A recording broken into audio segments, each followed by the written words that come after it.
Number 17 है वो है periodic and piecewise continuous function से रिलेटेड। पीरियोडिक क्या होता है? पीरियोडिक एक ऐसा फंक्शन होता है कुछ इंटरवल्स के बाद जब फंक्शन अपनी वैल्यूज को रिपीट करता है तो उसको आप कहते हैं पीरियोडिक फंक्शन। जैसे आपके पास साइन का अगर आपने ग्राफ देखा हो, साइन का साइनोसॉइडल बिहेवियर देखा हो, तो साइन का साइनोसॉइडल बिहेवियर कुछ इस तरह से होता है। गूगल पे भी सर्च कर लें तो आपको कुछ इस तरह से इसका साइनोसॉइडल बिहेवियर मिलेगा।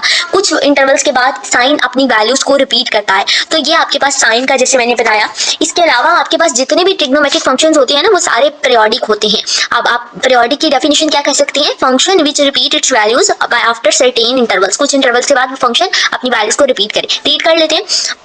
A function is said to have a period p if for all x we have function। आपके पास जो भी फंक्शन है उसके अंदर जो भी पीरियड ऐड कर दें वो आपके पास अगेन वैल्यूज वो रिपीट होती रहे। अगर आप साइनोसॉइडल बिहेवियर देखें, फॉर एग्जांपल आप कोई भी वैल्यू यहाँ पे इस ग्राफ के अंदर पुट करें, आपके पास कुछ इंटरवल के बाद अगेन वही आंसर आएगा। अगर आपके पास p ग्रेटर देन 0 है, if p greater than 0, further if p greater than 0 is least then is said to be period of function of x। अब जैसे आप साइन का पीरियड देखें तो साइन x प्लस 2 पाई, x प्लस 4 पाई, कुछ values इस तरह से पीरियड 2 पाई फिर 4 पाई, फिर आपके पास इस तरह से कुछ इसका ग्राफ बनेगा। जनरल फॉर्म अगर आप देखेंगे तो साइन एन एक्स आपका जो भी है, जैसे आपके पास साइन एक्स था, एन की कोई भी वैल्यू है, आप साइन के अंदर साइन का जो पीरियड होता है वो 2 पाई होता है, तो आप इसके पीरियड में 2 पाई ऐड कर आएंगे तो आपके पास वो साइन का साइनोसॉइडल बिहेवियर आता जाएगा। साइन एन एक्स प्लस 0 क्या? अब आपके पास साइन एन ये उन्होंने कुछ जनरल फॉर्म्स बता दिए। तो जैसे साइन एन एक्स था, यहाँ पे साइन एन एक्स था तो इसका पीरियड 2 पाई ओवर एन हो गया, तो मतलब इस तरह का पीरियड हो तो वो 2 पाई ओवर एन। अब पीसवाइज कंटीन्यूअस फंक्शन कौन सा फंक्शन होता है? Function that has at most finite number of discontinuous finite discontinuities. अब finite number of finite discontinuities का क्या मतलब है? फंक्शन आपके पास जो भी एक्सप्रेशन गिवन है, इस एक्सप्रेशन के अंदर फंक्शन में कुछ पॉइंट्स ऐसे आएंगे जहाँ पे फंक्शन कंटिन्यूअस नहीं होगा, मतलब कि आपके पास कुछ स्पेसिफिक पॉइंट्स ऐसे होंगे जहाँ पे कंटिन्यूटी ब्रेक हो जाएगी, और जिन पॉइंट्स और वो जो स्पेसिफिक पॉइंट्स आपके पास आए हैं जिन पॉइंट्स पे फंक्शन की कंटिन्यूटी ब्रेक हो गई है, वो वाले स्पेसिफिक पॉइंट्स पे हम कहेंगे कि फंक्शन जो है वो डिसकंटिन्यूट है, मतलब कि फंक्शन की जो वैल्यू है वो फाइनाइटली डिसकंटिन्यूटी है। या आप इसको इस तरह से भी कह सकते हैं कि फंक्शन इन स्पेसिफिक पॉइंट्स के ऊपर फंक्शन की इन स्पेसिफिक पॉइंट्स के ऊपर डिसकंटिन्यूटी फाइनाइट है, मतलब कि फाइनाइट होने का मतलब है कि वो एक काउंटेबल वैल्यू है। तो ये है आपके पास पीस वाइज कंटिन्यूअस फंक्शन। आप देखिए यहाँ पे बिल्कुल वही बातें बताएंगे, ए नॉट ओवर 2 जो मैंने आपको बता दिया। अगर यहाँ 2 लिखा है तो आपके पास ए नॉट, यहाँ पे फॉर्मूला ए नॉट की वैल्यू क्या होगी, ये आप सेम वही बातें लिखी हुई हैं। अगर पीरियड चेंज हो रहा है, सी से सी प्लस 2l हो रहा है, पीरियड 2 प्लस 2l हो रहा है, तो आपके पास फंक्शन कुछ इस तरह से आएगा, वही फंक्शन रहेगा। बी एन कुछ इस तरह से आएगा। ए नॉट ओवर 2 है अगर तो 1 over 2l function of x, जैसे मैंने आपको लिखवाया आप वो लिख लें। अगर फंक्शन एक्स का स्क्वायर है, आप फंक्शन की इंटीग्रेशन करें तो आपके पास 1 over 2 x cube over 3 limits 0 से 2 इंटरवल है, आपके पास इसकी एवरेज वैल्यू 4 ओवर 3 आएगी। लेक्चर नंबर 19 की तरफ चलेंगे। डिरिचले कंडीशन से हमें फोरियर सीरीज का पता चलता है कि हमने डिरिचले कंडीशन से डिरिचले ने ही हमें बताया कि फोरियर सीरीज का कॉन्सेप्ट क्या है। फोरियर सीरीज अगर हमें पता किस तरह से चलता है कि हमारी जो गिवन सीरीज है हम कन्वर्ज कर रही हैं या डाइवर्ज कर रही हैं, तो डिरिचले की कंडीशन से हमें पता चलता है कि जो हमारी गिवन सीरीज है हम कन्वर्ज कर रही हैं, डाइवर्ज कर रही हैं, मे और मे नॉट कन्वर्ज है, मे और मे नॉट डाइवर्ज है, तो क्या हमारे पास होता है। इस डिरिचले ने आपके पास 3 कंडीशन दी थी। जो पहली कंडीशन डिरिचले ने दी थी वो है आपके पास फंक्शन जो है वो डिफाइंड है एक सिंगल वैल्यूड फंक्शन पे। हमारे पास जो भी फंक्शन होगा वो -l से l के दरमियान में होगा, ठीक है। Is defined in single valued -l to l। उसके बाद function of x is periodic on -l to l with period 2l। अब फंक्शन की पीरियोडिसिटी की वो बात कर रहे हैं कि फंक्शन इस इंटरवल के अंदर आपके पास पीरियोडिक माना जाता है। फंक्शन इस इंटरवल के अंदर पीरियोडिक माना जाता है, उसका पीरियड जो है वो 2l आ रहा है, -l प्लस आप इसको इस तरह से करेंगे ना, l -l लिखेंगे तो डिवाइड करेंगे 2 से, और आपके पास इसका वैसे पीरियड क्या आएगा, इसका वैसे पीरियड आपके पास 2l ओवर 2l हो जाएगा। और अगर आपके पास इस केस में फंक्शन पीरियोडिक है और उसका पीरियड 2l आ रहा है ना, तो अगर आप फंक्शन ऑफ x है और अगर आप इस फंक्शन ऑफ x के अंदर x प्लस 2l कर देंगे ना, तो भी आप उस फंक्शन को पीरियोडिक ही मानेंगे। जो उसका पीरियड माना जाता है उन वैल्यूज़ पे भी फंक्शन क्या होता है, पीरियोडिक ही होता है। अगर जैसे हमारे पास फंक्शन इवन था तो हमारे पास फंक्शन 0 से l हो गया, तो हमारे पास उसकी वैल्यू क्या आ गई, l पे वो पीरियोडिक है। तो अगर हम फंक्शन x प्लस l कर देंगे तो भी वो पीरियोडिक माना जाएगा। और तीसरी कंडीशन क्या है, फंक्शन और उसके डेरिवेटिव पीस वाइज कंटिन्यूस होंगे। पीस वाइज कंटिन्यूस का मैंने मतलब बहुत अच्छे से बताया। At finite discontinue at most finite values होती हैं, फाइनाइट डिसकंटिन्यूटी वैल्यू के ऊपर कुछ इस तरह से था। अगेन मैं देख लेती हूँ। Finite number of finite discontinuities होती हैं। क्या मतलब था, ग्राफ के ऊपर जितनी भी स्पेसिफिक वैल्यूज पर फंक्शन कुछ स्पेसिफिक वैल्यूज आएंगी जहाँ पे फंक्शन जिस पर कंटिन्यूटी नहीं होगी, कंटिन्यूटी ब्रेक हो जाएगी। जिन पॉइंट्स के ऊपर कंटिन्यूटी ब्रेक हो जाएगी वहाँ पर फंक्शन आपके पास उन स्पेसिफिक पॉइंट्स के ऊपर फंक्शन को हम कहेंगे कि डिसकंटिन्यूस है, मतलब कि काउंटेबल है। अब आपके पास ये वैल्यूज हो गई। इसके बाद ये आपके पास कंडीशन होगी ओके। और ये आपके पास कुछ कंडीशंस हैं इसी लास्ट वाले पॉइंट्स के लिए। अगर आपके पास फंक्शन इस तरह से पीस वाइज कंटिन्यूस है तो आपके पास अगर एक्स पॉइंट कंटिन्यूटी है तो फंक्शन ऑफ एक्स ही आएगा। अगर x is a point of continuity, आपके पास जो भी एक्स आ रहे हैं वो फंक्शन कंटिन्यूस है तो वो फंक्शन ऑफ एक्स ही, और अगर डिसकंटिन्यूस है तो आप उसको कुछ इस तरह से चेक करेंगे। अब एवेल्यूएशन चेक करेंगे फोरियर सीरीज की। आपके पास यहाँ पे आपने A0, AN और BN फाइंड करना है। A0, AN और BN फाइंड करने के लिए आप बस ये सीरीज आपने देख ली। ए क्या है यहाँ पे A0 है, A0/2 भी जिसको लिख सकते हैं आप। अब आपके पास इसकी ये सारे आपको क्वेश्चन है, इसका सोल्यूशन अब यहाँ से स्टार्ट हुआ। अब आपने यहाँ से A0, AN, BN फाइंड करना है। आप सबसे पहले इस सारी इक्वेशन को बारी बारी किसी ऐसी वैल्यू से मल्टीप्लाई करेंगे जहाँ से आपके पास बारी बारी सारी इक्वेशंस निकलती आएंगी, ठीक है। अब हम पहले इस सारी इक्वेशन को cos m pi x over l से मल्टीप्लाई कर देते हैं। यहाँ पे भी cos, लेफ्ट पे भी राइट पे भी cos m pi x over l function of x, a cos m pi x over l dx, an cos m pi x over l cos n pi x over l हो गया, bn cos m pi x over l sin n pi x over l। आप बस ये condition same इसी तरह से multiply कर लिया, ठीक हो गया। अब आपने इसको पार्ट ए कह दिया, ये फर्स्ट टर्म को ए पार्ट, सेकंड टर्म को बी पार्ट कह दिया और bn वाली को सी पार्ट कह दिया। अब आपने बारी बारी इन तीनों पार्ट्स को सॉल्व करना है, देखना आंसर क्या आता है। बेसिकली यहाँ पे क्या है, इंटीग्रेशन हो रही है तो इंटीग्रेट करेंगे। अब ये तो कांस्टेंट है वो बाई चला गया, कॉस की इंटीग्रेशन क्या होगी, साइन हो गई और sine m pi x over l dx आ गया। अब साइन m pi, साइन आपने ये बात याद रखनी है कि जो साइन यहाँ पे नहीं लिखा पाई, आई थिंक सो यहाँ पे मैंने लिखा था वो सेव नहीं हुआ, ओके। यहाँ साइन n पाई है और साइन n2 पाई है, यहाँ पे फिर यहाँ पे cos n2 पाई है और यहाँ cos n पाई है। तो देखिए आपके पास cos की इंटीग्रेशन से क्या आया, साइन आएगा। cos की इंटीग्रेशन से आपके पास यहाँ पे वैल्यू आएगी sign n pi x over l, और अगेन आप इनर का डेरिवेटिव लेंगे, मतलब m pi x over l का अगेन डेरिवेटिव लेंगे ना, तो आपके पास इसका answer m pi over l आएगा। ये वैल्यूज आएंगी आपके पास। यहाँ पे उन्होंने इसको सॉल्व किया sign m pi x over l, और अगेन इनर इसकी इंटीग्रेशन इसी तरह से करते हैं ना, इसके नीचे डिवाइड करते हैं, m pi over l value आएगी और ये जब वैल्यू ऊपर जाएगी तो l ओवर m पाई हो जाएगी, ठीक है। अब देखें एक बात याद रखनी है कि जब भी आपके पास साइन फंक्शन है साइन n पाई हमेशा जीरो होता है। यहाँ पे साइन m पाई है तो साइन m पाई हमेशा जीरो होता है। लेकिन अगर आपके पास लिमिट्स भी है, जब आप लिमिट्स पुट करेंगे तब भी ये वैल्यू क्या हो जाएगी, जीरो होगी। तो आपने यहाँ से याद रख लेना कि साइन एक्स एक्सिस पे साइन क्या होता है, जीरो होता है। तो आपने मतलब कि साइन 0 होता है, साइन 90 आपके पास 1 होता है, साइन आप 180 देख लें वो जीरो होता है। एक्स एक्सिस पे हमेशा साइन 0, 90 तो वाई एक्सिस पे हो जाएगा, तो एक्स एक्सिस पे साइन हमेशा क्या है, 0 है। तो आप बस ये पहली वैल्यू साइन m पाई क्या होगा, 0 होगा। उसके बाद आप इसका पार्ट बी सॉल्व करेंगे, N cos n pi x over l cos m pi x over l values को सॉल्व करेंगे। अब यहाँ पे आपके पास ये फार्मूला बन रहा है, कौन सा फार्मूला बन रहा है, cos n pi x over l cos m pi x over l। आपके पास ये जो फार्मूला बन रहा है मैं इसको ओपन कर लेती हूँ, ओके।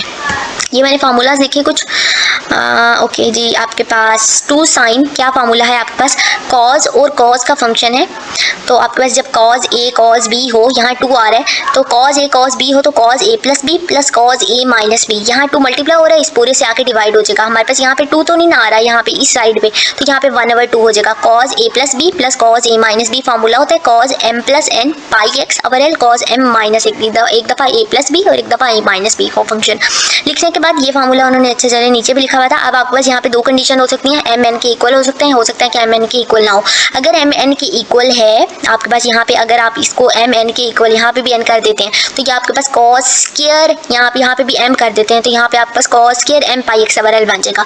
और cos स्क्वायर अल्फा का क्या फार्मूला होता है, 1 प्लस cos 2 अल्फा ओवर 2। तो आपके पास इसका फार्मूला 1 प्लस cos 2 अल्फा की value m pi x over l dx। अब आपके पास इंटीग्रेशन करनी है, 1 की इंटीग्रेशन क्या होगी, x हो गई, और cos की इंटीग्रेशन क्या होगी, साइन होगी। और मैंने अभी आपको बताया साइन m पाई x क्या होता है, हमेशा 0 होता है, तो ये वाली वैल्यू तो 0 होगी। और इसकी इंटीग्रेशन x आई है, उन्होंने बोल की 1/2 एज इट इज आ रहा है x। आपके पास इसकी इंटीग्रेशन आ गई, लिमिट्स पुट करेंगे। आपके पास लिमिट्स पुट करने से पहले आप इस तरह से पुट करते हैं l, फिर माइनस, फिर लोअर लिमिट पुट करते हैं minus l, minus minus plus हो जाएगा, 2l हो जाएगा, 2l ओवर 2 हो जाएगा। तो आपके पास 2 से कैंसिल हो जाएगा और आपके पास इसका आंसर क्या आ गया, 2l आ गया, सही है। आपने इसका बी पार्ट सॉल्व किया। अब सी पार्ट के अंदर क्या है, sine m pi x over l cos m pi x over l। उसी तरह से फॉर्मूला लगाएंगे साइन a cos b का, sine a plus b sine a minus b, ठीक है। ये फॉर्मूला लगाएंगे। उसी तरह से sine m plus n pi x over l sine m minus n pi x over l। Sine की इंटीग्रेशन करेंगे, साइन की इंटीग्रेशन आपके पास क्या आएगी, cos आएगी, और cos इंटीग्रेशन आ गई। अब आपने वैल्यूज को चेक करना है कि आपके पास ये वैल्यू, ये कंडीशन किस तरह से जीरो के इक्वल हो सकती है। आपके पास यहाँ पे साइन की इंटीग्रेशन क्या आ गई, कॉज हो गई, cause m plus N pi x. Sign की इंटीग्रेशन यहाँ पे cause m minus N pi x. तो मैंने आपको बताया कि साइन n पाई जीरो होता है, साइन n 2 पाई भी जीरो होता है, कॉज 2n पाई 1 होता है और कॉज n पाई आपके पास -1 की पावर n होता है। तो यहाँ पे आपके पास जो साइन की इंटीग्रेशन बन रही है वो बन रही है कॉज n, ठीक है, कॉज n पाई बन रही है। उसकी वैल्यू क्या होगी, -1 की पावर में n, यहाँ अगर यहाँ पे 2 भी है तो सही, इसकी वैल्यू क्या यहाँ पे बनेगी, -1 बनेगी। अब जब आप इसकी वैल्यूज को पुट करेंगे -1, यहाँ पे भी आपके पास इसकी वैल्यू अगर -1 बनेगी, अगेन आप लिमिट्स को पुट करेंगे, आपके पास वैल्यूज कैंसिल आउट हो जाएंगी और यहाँ पे ये फंक्शन क्या होगा, जीरो। अब आपके पास ए बी सी तीनों पार्ट्स का आंसर आ गया, यहाँ पे वैल्यूज पुट कर लें। ए नॉट का आंसर क्या आया, फर्स्ट पार्ट का आंसर क्या है, जीरो। सेकंड पार्ट का आंसर क्या आया आपके पास, जीरो, एंड ए जीरो आया और ये दूसरा एल आया, ठीक है, जब एम एन के इक्वल था और जब एम एन के इक्वल नहीं था। और सी पार्ट का आंसर क्या आया, जीरो। आप तीनों वैल्यूज को यहाँ पे पुट करें, ये वाली वैल्यू आपके पास जीरो है, summation sine A N as it is. A का आंसर इसका एक दफ़ा आपके पास जीरो आया और दूसरी दफ़ा आपके पास एल आया, तो आप यहाँ पे एल लिखेंगे, ए एन एल, और ये वाला बी एन का इस पार्ट का आंसर भी क्या आया, जीरो आया। तीनों आंसर्स आ गए। यहाँ पे उन्होंने वैल्यूज को पुट किया, जीरो ए एन था, यहाँ उन्होंने ए एम कह दिया, यहाँ ए एन नहीं कर दें, आप कंफ्यूज ना हो। ए एन ये आपके पास function of x cos M pi x over L को हमने इस लेफ्ट हैंड साइड पे फंक्शन ऑफ एक्स के साथ मल्टीप्लाई किया, तो वो फंक्शन यहाँ पे एल मल्टीप्लाई हो रहा है, उधर जाके डिवाइड होगा। तो आपके पास देखें ए एन का आंसर आ गया, जो कि मैंने आपको यहाँ पे लिख के दिया था, ए एन का आंसर। ओके, ए एन की वैल्यू क्या है, 1/, ओके ऊपर है 1/l function of x cos N pi x over L. यही चीज़ हमने यहाँ पे कैलकुलेट कर लिया, 1/l function of x cos N pi x over L D X. इसी तरह से आप बी पार्ट कैलकुलेट करेंगे। बी पार्ट के लिए आप इसको साइन एम पाई एक्स से सारी इक्वेशन नंबर 1 को मल्टीप्लाई कर लेंगे। तीनों पार्ट्स उसी तरह से बन गए। आपके पास फर्स्ट टर्म आई ए sign M pi x over L, integration करेंगे। आप देखें आपके पास वैल्यूज़ कुछ इस तरह से आ गई, आपने इसको इंटीग्रेट करना है। साइन फंक्शन क्या होता है, साइन एक ऑड फंक्शन है, ठीक है, साइन ऑड फंक्शन है। जब आप इसकी इंटीग्रेशन करेंगे तो ये वैल्यू क्या हो जाएगी, जीरो हो जाएगी, ठीक हो गया। उसके बाद जब आप लिमिट्स पुट करेंगे तो वैल्यूज़ क्या हो जाएंगी, जीरो हो जाएंगी। अब आप इसके पार्ट बी पे जाएंगे, sign M pi cause an पाई। देखें साइन ऑड फंक्शन है, कॉज इवन फंक्शन है, तो आपको पता है साइन ऑड है तो ऑड को मैंने माइनस लिखा, इवन है तो इवन को मैंने प्लस लिखा। माइनस प्लस क्या होता है, माइनस होता है। मतलब आपके पास साइन और कॉस का कॉम्बिनेशन से आपके पास कौन सा फंक्शन आ रहा है, ऑड फंक्शन आ रहा है। उन्होंने यही लिखा कि साइन अल्फा कॉस बीटा और ऑड फंक्शन, उन सब के मल्टीप्लिकेशन से आपके पास एक ऑड फंक्शन आ रहा है, एक नेगेटिव फंक्शन आ रहा है। और जब ऑड फंक्शन होता है तो आपके पास उसकी वैल्यू क्या होती है, जीरो होती है। और यही बात हमने यहाँ पे देखी थी, जब फंक्शन ऑड है तो ए जीरो ए एन दोनों जीरो होंगे, तो आपके पास ये वैल्यूज आ गई। आप इसका सी पार्ट देखेंगे, यहाँ पे आपके पास फॉर्मूला बन रहा है, साइन ए साइन बी है, तो आपके पास फॉर्मूला बन रहा है 1/2 cause A plus be cause A minus B. उसी तरह से वैल्यूज की कॉज की इंटीग्रेशन साइन आएगी, और साइन पाई क्या होता है, आपके पास साइन 180 जीरो होता है, तो आपके पास वैल्यू जीरो होगी। यहाँ पे भी साइन आएगा, साइन 180 जीरो होता है, आपके पास वैल्यू जीरो आ गई। अब तीनों पार्ट्स, दो पार्ट्स आ गए। यहाँ पे आपके पास एम और एन दो वैल्यूज आ रही हैं, तो यहाँ पे आप देख सकते हैं कि आपके पास अगर एम एन इक्वल नहीं है तो आपका पास आंसर जीरो, और अगर एम और एन इक्वल है तो आपके पास ये देखें sign M pi x over L और cause an pi x over L. जब साइन जब आपके पास यहाँ पे, सॉरी इन्होंने गलती की हुई है, यहाँ साइन है, ठीक है, ये ऊपर साइन था तो यहाँ पे भी sine pi x over L. जब m और n इक्वल है तो आप यहाँ पे भी m पुट कर लें, तो sine square m pi x हो जाएगा, जैसे हमने लास्ट टाइम देखा। उसी तरह से आपके पास फॉर्मूला बना 1 माइनस cos 2 अल्फा, 1 की इंटीग्रेशन आपके पास x होगी, और cos 2 इस टर्म की इंटीग्रेशन आपके पास क्या होगी, cos की इंटीग्रेशन साइन होगी, ये वैल्यू जीरो हो जाएगी, आपका सिर्फ x रह गया। लिमिट्स पुट करेंगे, आपके पास इस पार्ट का आंसर क्या आ गया, l आ गया। तीनों आंसर आ चुके हैं। उसी तरह से आप अगेन इस इक्वेशन के अंदर वैल्यूज पुट करें, ये इक्वल है, यहाँ पे आपके पास इस पार्ट का आंसर जीरो आया, इस पार्ट के आंसर में आपके पास l आया और एक दफ़ा जीरो आया, और इस पार्ट के आंसर में आपके पास जीरो आया। तो अब आप देखें आपके पास इसका आंसर, सॉरी सी पार्ट में आंसर एल आया था, यहाँ पे जीरो। अब इस पार्ट में देखें आपके पास इसका आंसर क्या बना, zero plus zero, B N था, यहाँ बी एन ही रहने दें, कंफ्यूज ना हो। बी एन एल आया एक पार्ट के लिए, यहाँ पे एल मल्टीप्लाई हो रहा है। ये आप बस जब आपने राइट हैंड साइड पे वैल्यूज को मल्टीप्लाई किया तो 1/l हो गया फंक्शन ऑफ एक्स। आपके पास बी एन की वैल्यू आ गया, जो कि हमने यहाँ पे देखी कि बी एन किसके इक्वल है, 1/l function of X sine N pi x over L. यही चीज़ हमने यहाँ पे कैलकुलेट कर ली। अब थर्ड पार्ट के लिए आप सिंपल इसकी फंक्शन की इंटीग्रेशन करेंगे। किस तरह से इंटीग्रेट करेंगे, आपके पास ये function of X D x, इसको इंटीग्रेट करेंगे तो आपके पास ए डी एक्स, ये जो आपका मेन ओरिजिनल इक्वेशन है, integrate equation number 1 form minus, दोनों आपके पास जो इक्वेशन नंबर 1 जिसको हम एक दफ़ा कॉस से मल्टीप्लाई किया, एक दफ़ा साइन से, उसी इक्वेशन को आप इंटीग्रेट करेंगे। इंटीग्रेट करने पर आप जब आप लिमिट्स पुट करेंगे तो आपके पास कुछ इस फंक्शन की इंटीग्रेशन ए कांस्टेंट है, ठीक है, और आपके पास इस फंक्शन की इंटीग्रेशन x आ जाएगी, ये फंक्शन आपके पास 0 हो जाएगा, ये भी आपके पास फंक्शन की वैल्यू 0 हो जाएगी, a x आ गया।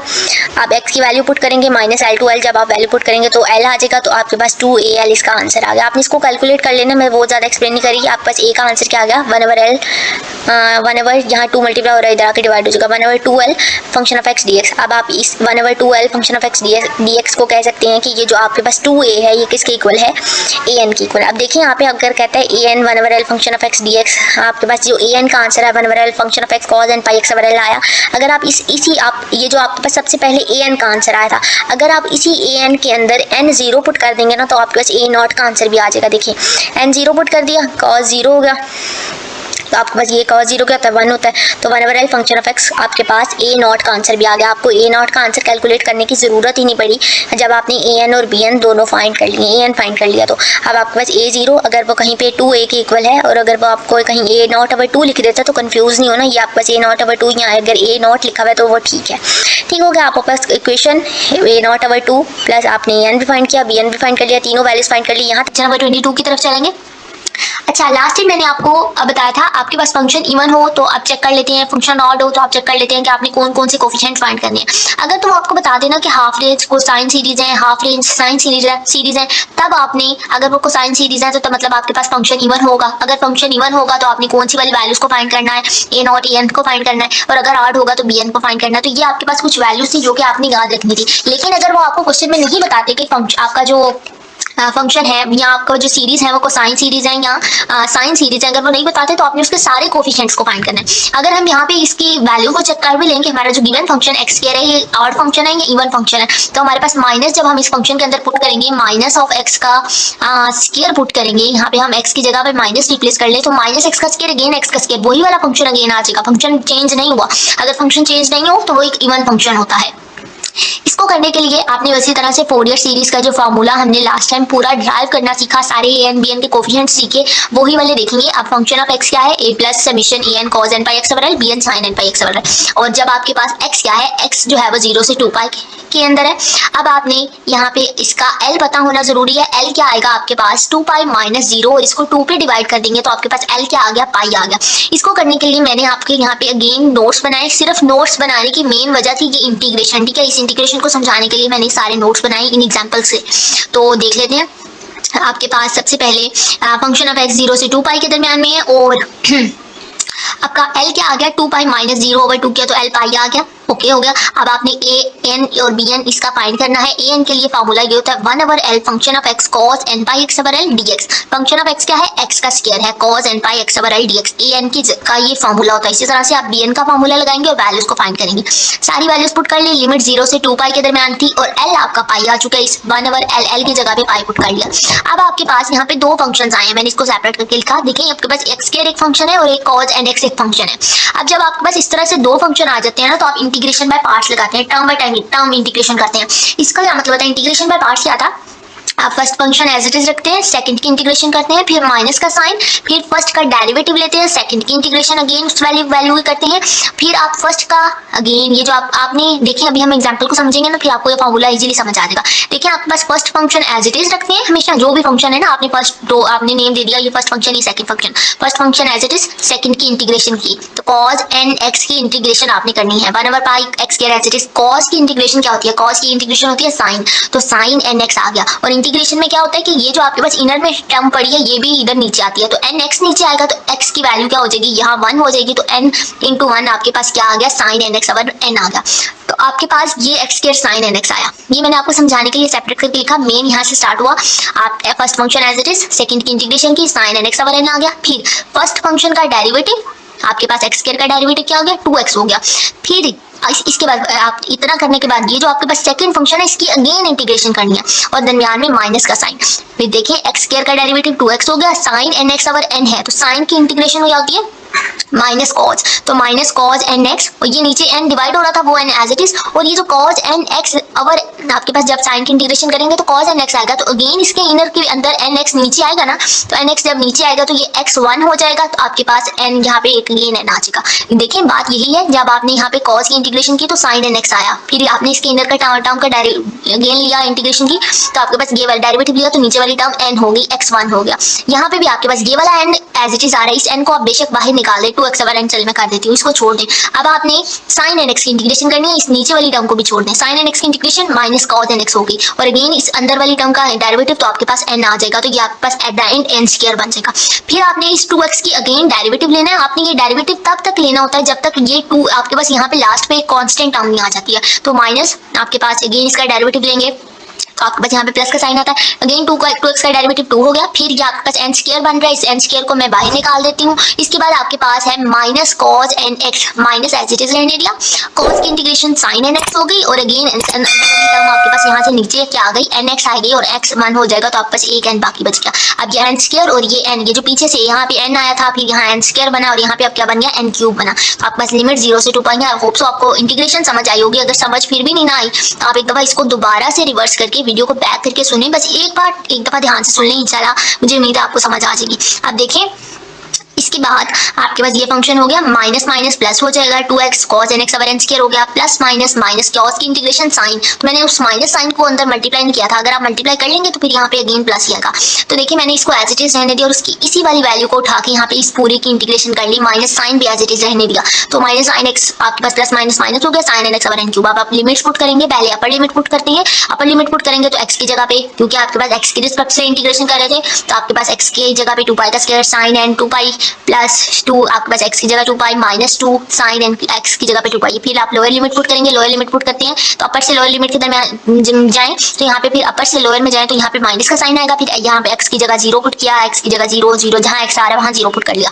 अब ये 2 पाई का स्क्वायर 4 पाई का स्क्वायर हो जाएगा आपके पास। अब आपने एक बात याद रखनी है, वो क्या बात है कि आपके पास ये जो साइन 2n पाई होता है, या आपके पास यहाँ पे जितनी भी वैल्यूज हैं, जैसे आपके पास cos 2n पाई होता है, या आपके पास साइन n पाई होता है, तो ये जो साइन n 2 पाई 2n पाई होता है ये हमेशा 0 होता है, तो ये वैल्यू तो आपको डायरेक्ट 0 होगी। जब ये वैल्यू 0 होगी तो ये पूरा फंक्शन क्या हो गया, यहाँ पे 0 हो गया। अब यहाँ पे आए 2 × 2 4 पाई हो गया, cos 2n पाई मैंने आपको बताया 1 होता है, जब cos 2n पाई 1 हो गया, या इसकी वैल्यू कहीं पे -1 की पावर n भी आपको नजर आएगी, तो ये वैल्यू 0 नहीं है। अब यहाँ पे ये वाला फंक्शन साइन 2n पाई 0 होता है, तो ये वाला फंक्शन भी पूरा 0 हो गया, ये वैल्यू 0 से मल्टीप्लाई हो रही है, ये भी 0 हो गया। 2 × 0 cos आपके पास 2 × 0 है तो ये भी 0 हो गया, और साइन 0 होता ही 0 तो ये भी 0 हो गया। अब आपके पास सिर्फ एक फंक्शन बाकी बचा, ये वाला जो कि है 4 पाई cos 2n pi over n square. 4 पाई cos 2n पाई की वैल्यू 1 होगी, 1 ओवर n स्क्वायर, तो आपके पास 4 पाई ओवर n स्क्वायर इसका क्या आ गया, आंसर आ गया। और एक 1 ओवर पाई आपके पास यहाँ पे बैक सब 1 ओवर l जो आपका स्टार्टिंग में आ रहा था वहां से भी 1 ओवर पाई आ रहा था,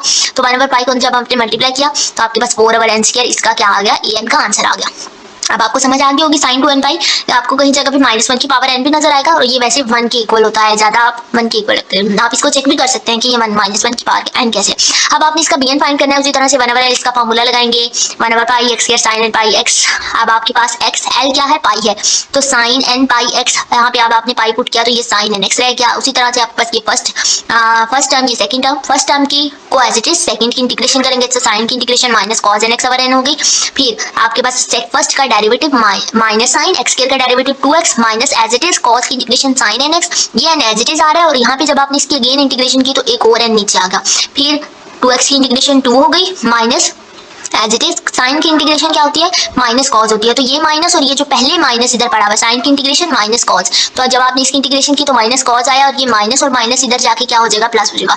यहाँ पे ये n स्क्वायर बन रहा है वो एज इट इज आ गया, और जब आपने इसकी अगेन इंटीग्रेशन की तो ये nx की वैल्यू क्या हो गई, n हो गई, इस अंदर वाली टर्म की वैल्यू इधर आके n हो गई। अब आप इसकी लिमिट्स पुट करेंगे, 2 पाई का square minus cos n 2 pi over n, जहाँ जहाँ x आ रहा है वहाँ 2 पाई पुट कर लिया। आप देखिए कौन कौन सी वैल्यू आपके पास 0 होती है, ये वैल्यू नहीं 0 नहीं होगी, इसकी वैल्यू cos 2n पाई की वैल्यू 1 होती है, तो यहाँ पे माइनस है बाय तो -1 आ गया। फिर ये वाली वैल्यू साइन 2n पाई 0 होता है, 0 हो गया, ये 1 हो गई।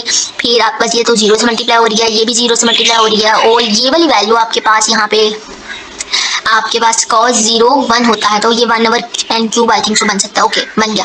अब आपके पास 4 पाई 2 पाई का स्क्वायर 4 पाई का स्क्वायर माइनस 1/n, ये बाकी वैल्यू 0 होगी। यहाँ पे आपके पास ये वैल्यू 1 हो रही थी तो 2/n का क्यूब हो गया। फिर आपके पास ये लास्ट वाली वैल्यू 1 हो रही थी तो 2/n का क्यूब। जब आप अपर से लोअर लिमिट में जाते हैं तो दरमियान में माइनस का साइन आता है। इस माइनस साइन ने की वजह से अंदर वाली वैल्यूज चेंज होगी। यहाँ प्लस था माइनस हो गया। 2/n³ से कैंसिल हो गया तो आपके पास 4 पाई स्क्वायर ओवर n बाकी बचा 1/पाई। इस सारी वैल्यूज के साथ मल्टीप्लाई होता आ रहा था तो पाई पाई से कैंसिल हो गया, -4 पाई/n आपके पास bn का आंसर आ गया। अब ये जो a0 है, अब आपने a0 फाइंड करना है। अगर आपको कहीं पे a0/2 मिलता है ना आपके हैंडआउट्स पे तो a0/2 होगा तो यहाँ पे 1/l फॉर्मूला होगा, और अगर a0 है तो आपके पास 1/2l फॉर्मूला होगा। तो l की जगह पाई पुट किया, x² dx उसी तरह से इंटीग्रेशन, बहुत इजी से इंटीग्रेशन है। x³ 3 हो गया, 3 × 2 6 हो गया, 6 पाई आ गया। और x³ के अंदर वैल्यूज को पुट किया, एक दफा 2 पाई पुट किया, 2 पाई का क्यूब और एक दफा 0 पुट किया तो 8 पाई का क्यूब ओवर 6 पाई आ गया। आपके पास a0 का आंसर आ गया। अब आपके पास सारी वैल्यूज आ गई है a0 a and bn की, तो आप इजीली इस a0 a and bn के अंदर वैल्यूज को पुट करेंगे। यहाँ पे भी हमने इसकी वैल्यूज को पुट कर लिया। ओके यहाँ से देख लेते हैं। कोई हमने a0 की वैल्यू को पुट किया 4 पाई स्क्वायर ओवर 3, जैसे कि आपके पास यहाँ पे इसका आंसर आया 4 पाई स्क्वायर ओवर 3। फिर आपके पास an का क्या आंसर आया, an का आंसर आपके पास आया 4/n² आया। तो आपने an की जगह 4/n² और cos n पाई x/l ये जो फॉर्मूले का आ रहा था, cos l की जगह जब आप यहाँ पे पाई पुट करेंगे, l आपका पाई आया था ना, यहाँ से l पाई आया था, तो जब आप l पाई पुट करेंगे तो ये पाई इस पाई से कैंसिल हो जाएगा तो cos nx रह जाएगा और an की वैल्यू 4/n हो गई। सिमिलरली यहाँ पे भी पाई पाई से कैंसिल हो जाएगा, bn की वैल्यू पुट करेंगे तो आपके पास लास्ट पे जो आंसर bn की वैल्यू 4 पाई/n sin nx आपके पास क्या आ गया, इसका आंसर आ गया। अब देखें जो आपके पास bn की वैल्यू है वो bn की वैल्यू आपके पास किधर नेगेटिव में आई थी तो यहाँ पे इसलिए ये -4 पाई/n हो गया। इसके बाद जो लेक्चर नंबर 23 है वो है Fourier expansion of even function. अब आपने फोरियर एक्सपेंशन फाइंड करनी है इवन फंक्शंस की। इवन फंक्शंस आप फोरियर सीरीज के अंदर आप देखेंगे आप पास ये फोरियर सीरीज के टर्म्स हैं। Show that the even function, अब आपने बताना है कि इवन फंक्शन के अंदर कभी भी साइन टर्म नहीं आती। मैंने आपको बताया कि इवन फंक्शन होगा मतलब आपके पास कॉस वाली टर्म हाफ कोसाइन सीरीज होंगी, और अगर आपने इसको प्रूव करना है कि इवन फंक्शन के अंदर साइन टर्म्स आती ही नहीं है तो इसको प्रूव करेंगे। अगर फंक्शन f(x) आपने एक फंक्शन है x की जगह पे मैंने इसको -x से रिप्लेस किया तो आपके पास वैल्यूज चेंज हो गई हैं, f(-x) हो गया। अब आपने इस पूरी सीरीज के अंदर भी ये जो आपके पास फोरियर सीरीज का फॉर्मूला है यहाँ पे भी x की जगह सारी का -x पुट कर लिया, -cos n pi -x sin n pi -x कर लिया। जब हमने इवन फंक्शन को प्रूव करने के लिए हम यहाँ पे x को फंक्शन ऑफ x को ये जो फंक्शन ऑफ x का x है इसको -x से रिप्लेस कर रहे हैं। अब वैल्यूज को रिप्लेस कर दिया, cos क्या करता है, cos नेगेटिव साइन को ऑब्जॉर्व कर लेता है तो यहाँ पे cos -n पाई x/l है तो ये प्लस हो जाएगा, cos -x आपके पास cos के इक्वल होता है। लेकिन साइन नेगेटिव साइन को ऑब्जॉर्व नहीं करता, साइन का वाला जो नेगेटिव साइन है वो बाहर प्लस माइनस हो गया। ये वैल्यूज आ गई हैं। अब आपके पास दो इक्वेशंस बनी, जब आपने वैल्यूज को कंपेयर किया इक्वेशन नंबर 1 और इक्वेशन 2 जो आपके पास ओरिजिनल इक्वेशन है और ये जो ये वाली इक्वेशन है इनको आप कंपेयर करेंगे। कंपेयर करने पर आपके पास देखिए वैल्यूज दोनों को हमने इक्वेशन 1 को इक्वेशन 2 के इक्वल रख लिया। a0/2 के इक्वल है an cos n pi x/l, यहाँ पे an cos पाई x/l आ गया और यहाँ पे आपके पास bn sin n पाई x/l, यहाँ पे माइनस का sin n पाई x/l।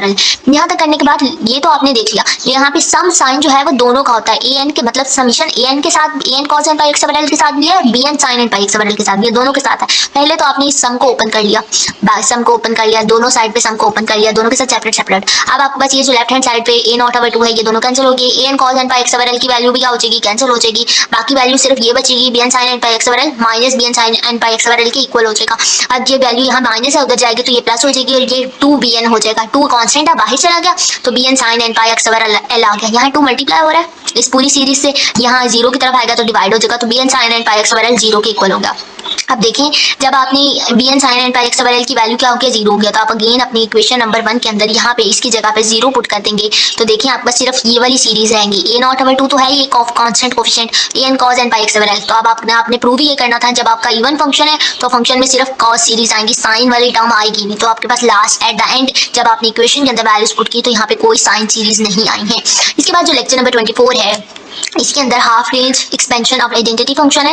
आपके पास फंक्शन x है, आपने हाफ रेंज सीरीज है, इसका मतलब है कि आपको पता लगाना है कि फंक्शन इवन है कि ऑड है। जैसे हमने x की जगह पे -x पुट किया, मैं कोशिश करती हूँ कि इसको जल्दी से जल्दी कवर करें। आप फंक्शन x को -x की पुट किया तो आपके पास फंक्शन चेंज हो गया, इससे पता चल गया कि फंक्शन क्या है, ऑड फंक्शन है। और अगर ऑड फंक्शन हो तो a0 और an दोनों 0 होती हैं, a0 और an दोनों 0 है तो आपने सिर्फ कौन सी टर्म फाइंड करनी है, bn फाइंड करना है। और bn के लिए आपके पास ये 2/l ही फॉर्मूला है, यहाँ पे 2/l ही आता है। जब मैंने आपको लास्ट टाइम बताया था function of x sin n pi x over L dx आपके पास ये वैल्यू आ गई।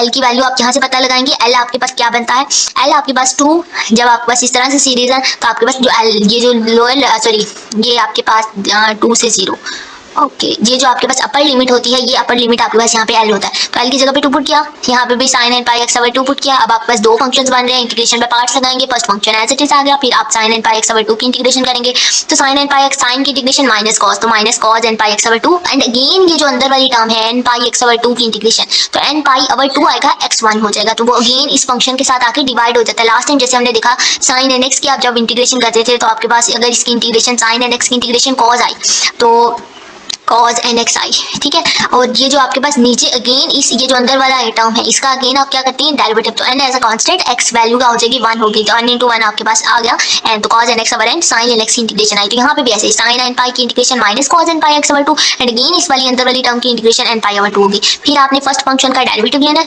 फर्स्ट फंक्शन का डेरिवेटिव 1 हो गया और आपके पास यहाँ पे ये n pi over 2 है, ऊपर जाएगा तो 2 over n pi हो जाएगा, फिर माइनस इधर ही cos की इंटीग्रेशन sin होगी sin n pi x over 2 and again आपने इस इनर टर्म का लिया तो आपके पास n pi x over 2 का तो आपका n pi over 2 आ गया। अब आपने ये इंटीग्रेशन तब तक करनी होती है जब तक यहाँ पे कांस्टेंट ना आ जाए, तो आपके पास मान कांस्टेंट है मतलब आपने यहाँ पर तक की इसकी इंटीग्रेशन करनी थी।